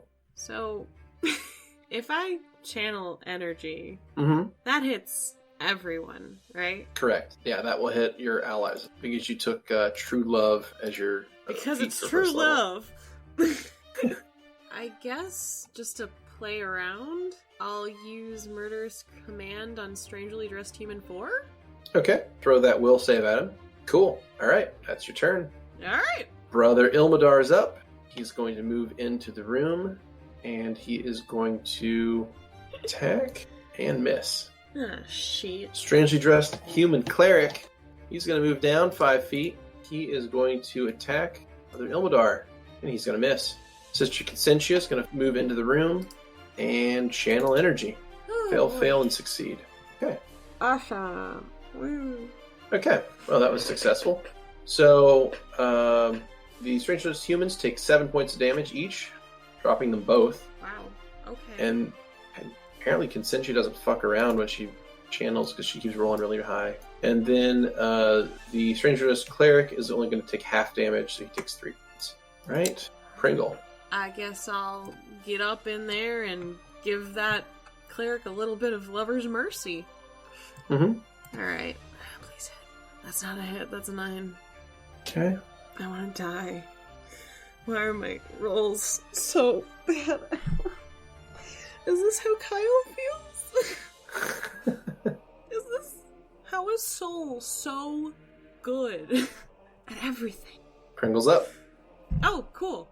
Let's try to hit again. And, 17. 17 hits. Yay. Die. That's a 9. Alright. You deal 9 damage to the cleric, Oh, he's still not dead. critically injuring him. Her. Him. Him. Yeah. Them. Doesn't matter. Doesn't matter. Them. Alright. Brother Ilmadar's going to attack, and hey, that's another hit. It's D6 damage. Downed. Yay. Alright. Ilmadar gets a lucky shot in, and that cleric drops. Pringle kind of claps. Oh, good job, sweetheart. You did so good. Thank you, Sister Gleason. Clear initiatives. So, the cleric and the 2 other acolytes drop to the ground, and Consentia walks over and makes sure that the cleric is dead by hitting him a couple more times, which sprays a bit of blood back on her face. She looks over at the altar and spits on it, and it's like, good. Alright, now we can continue. Alright, sounds good to me. Alright, so the 2 of them head back to the final room.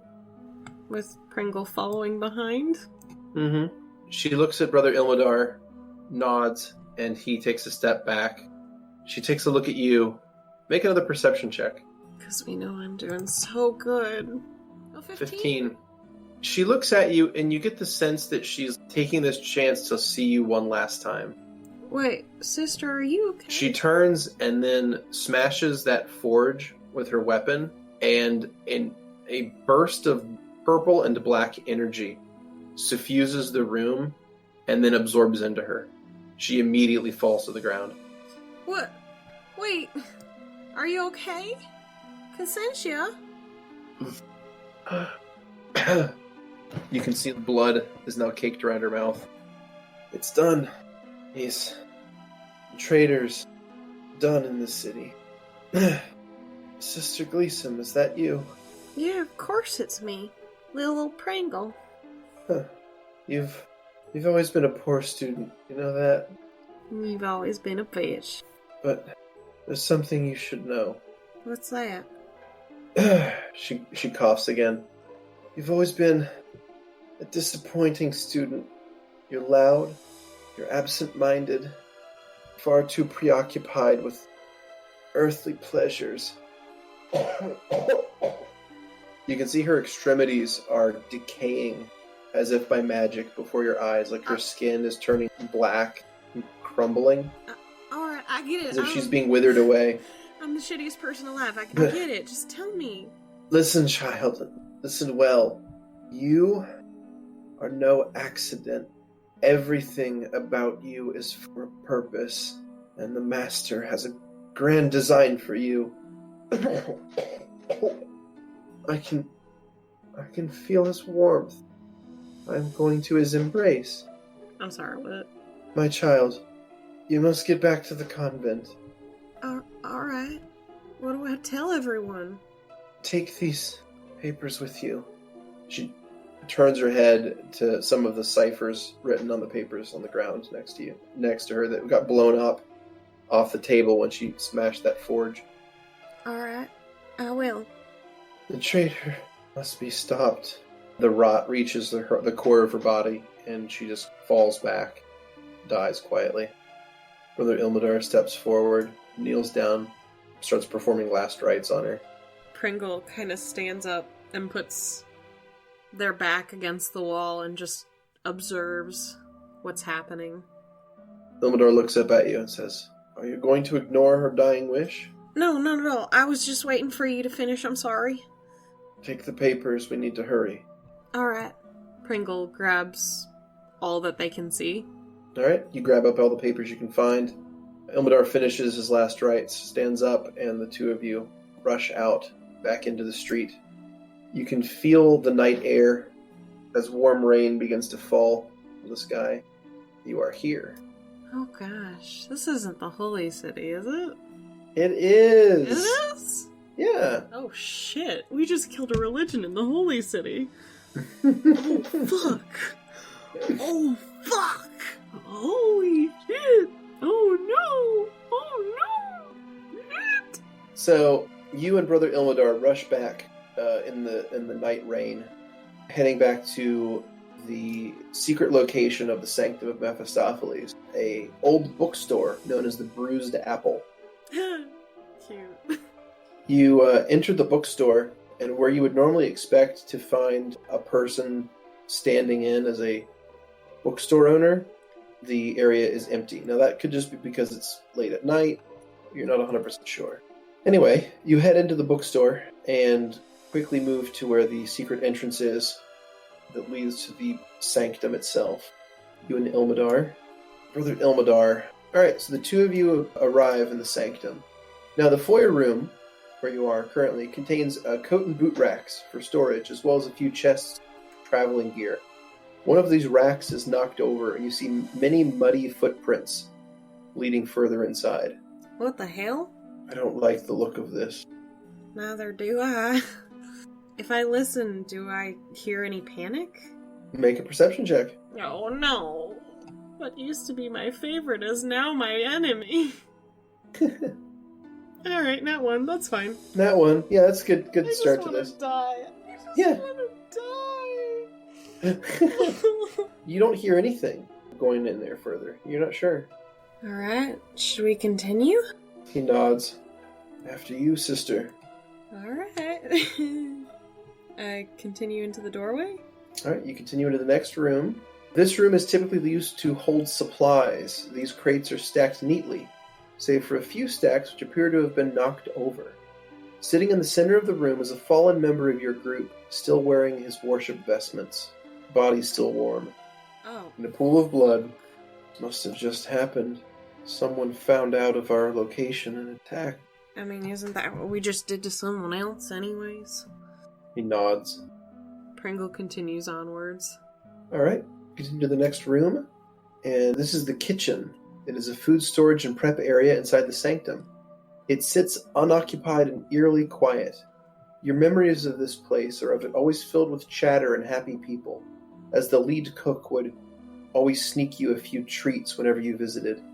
and would often keep a meal back for you if you were too late and missed that evening's service. Alright. Well, this is fine. We're gonna figure this out. It's a joke, probably. Everyone's planning a silly party. Pringle continues onward. Alright, you continue onward, and this is the Commons. This room is the primary social space for the Sanctum. Tables are spread throughout the area. However, the area looks to have been the site of a terrible battle recently. There are scorch marks staining the stone floor in places, and 2 more of your order lie here, burned to death, and are now unrecognizable save for scraps of ceremonial clothes that you immediately recognize as belonging to your group. Alright. I don't think this is a joke, sister. Now, it's not quite apparent, but there is a door in the northeast as well that leads to the dormitories. I think I'll try to head towards the dorms then. Alright, the dorms. Each room belongs to a different few members of the cult. Leaders have a private room, and the larger rooms sleep 3 each. At the back of the room is a lavatory on one side, and your room on the other. At the far end of the room stands a stone carving of a bust of Mephistopheles.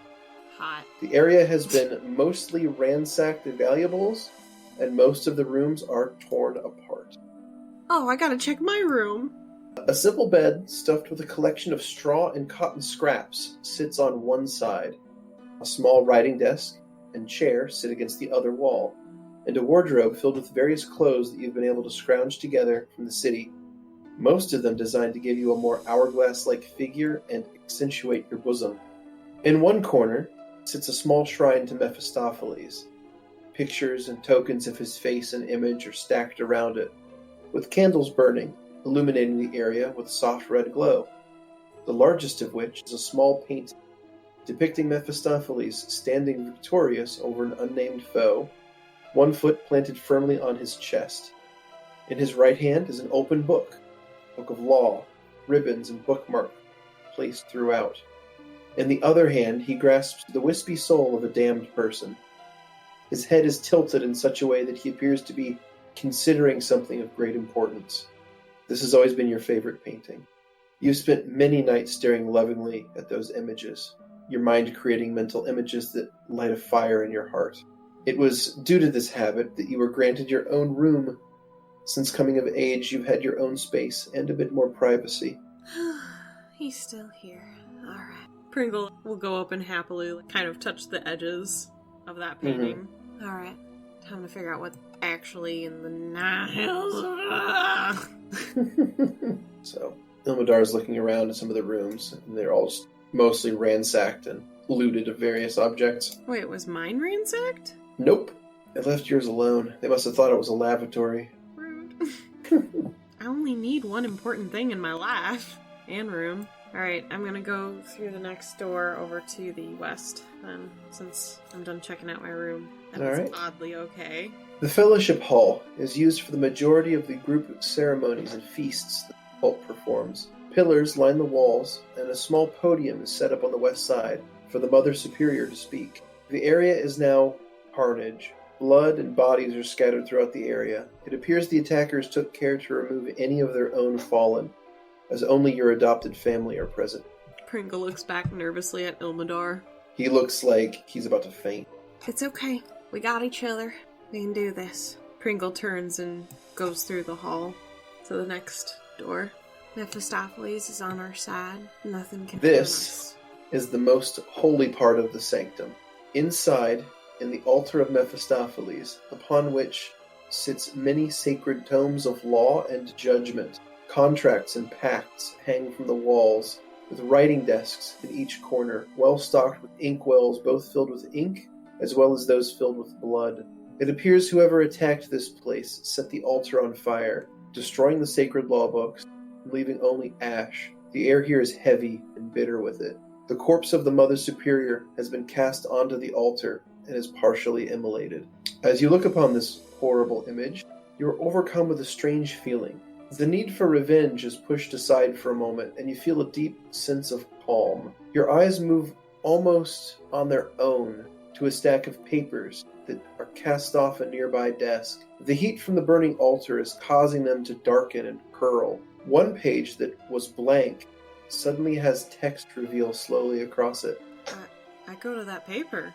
You recognize immediately that this is invisible ink, a trick that the Mother Superior once taught you long ago, involving the use of lemon juice on paper to create text that was only legible when heated. It was useful, if underhanded, way to sneak a clause or two into a contract. The message reads, "My dear child, due to the blessings of our Master, the events of this day were revealed to me some time ago.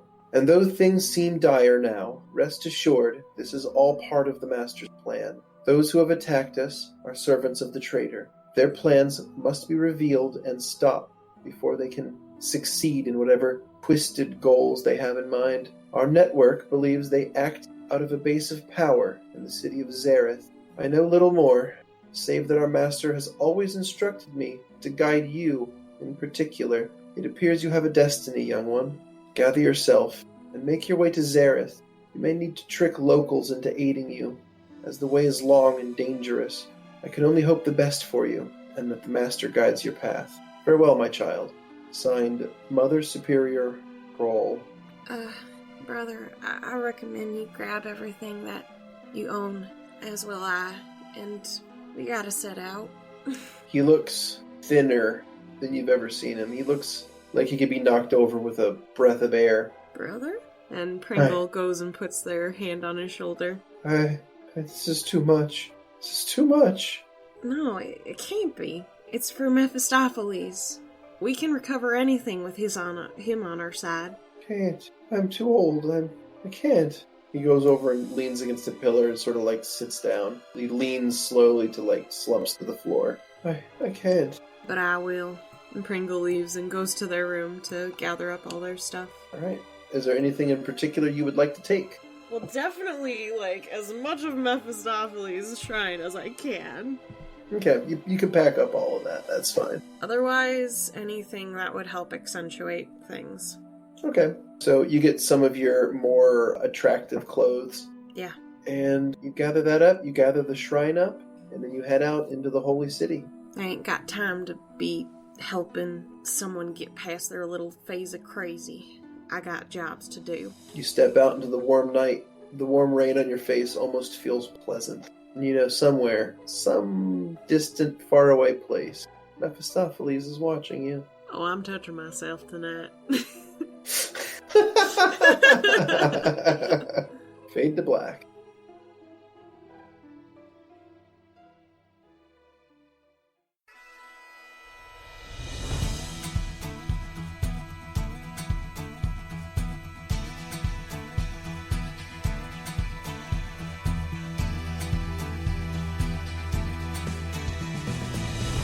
Thanks for listening to Snake Eyes. As always, special thanks to William Succi for the intro and outro themes, and Emily Roll for Fantasy for this episode soundtrack.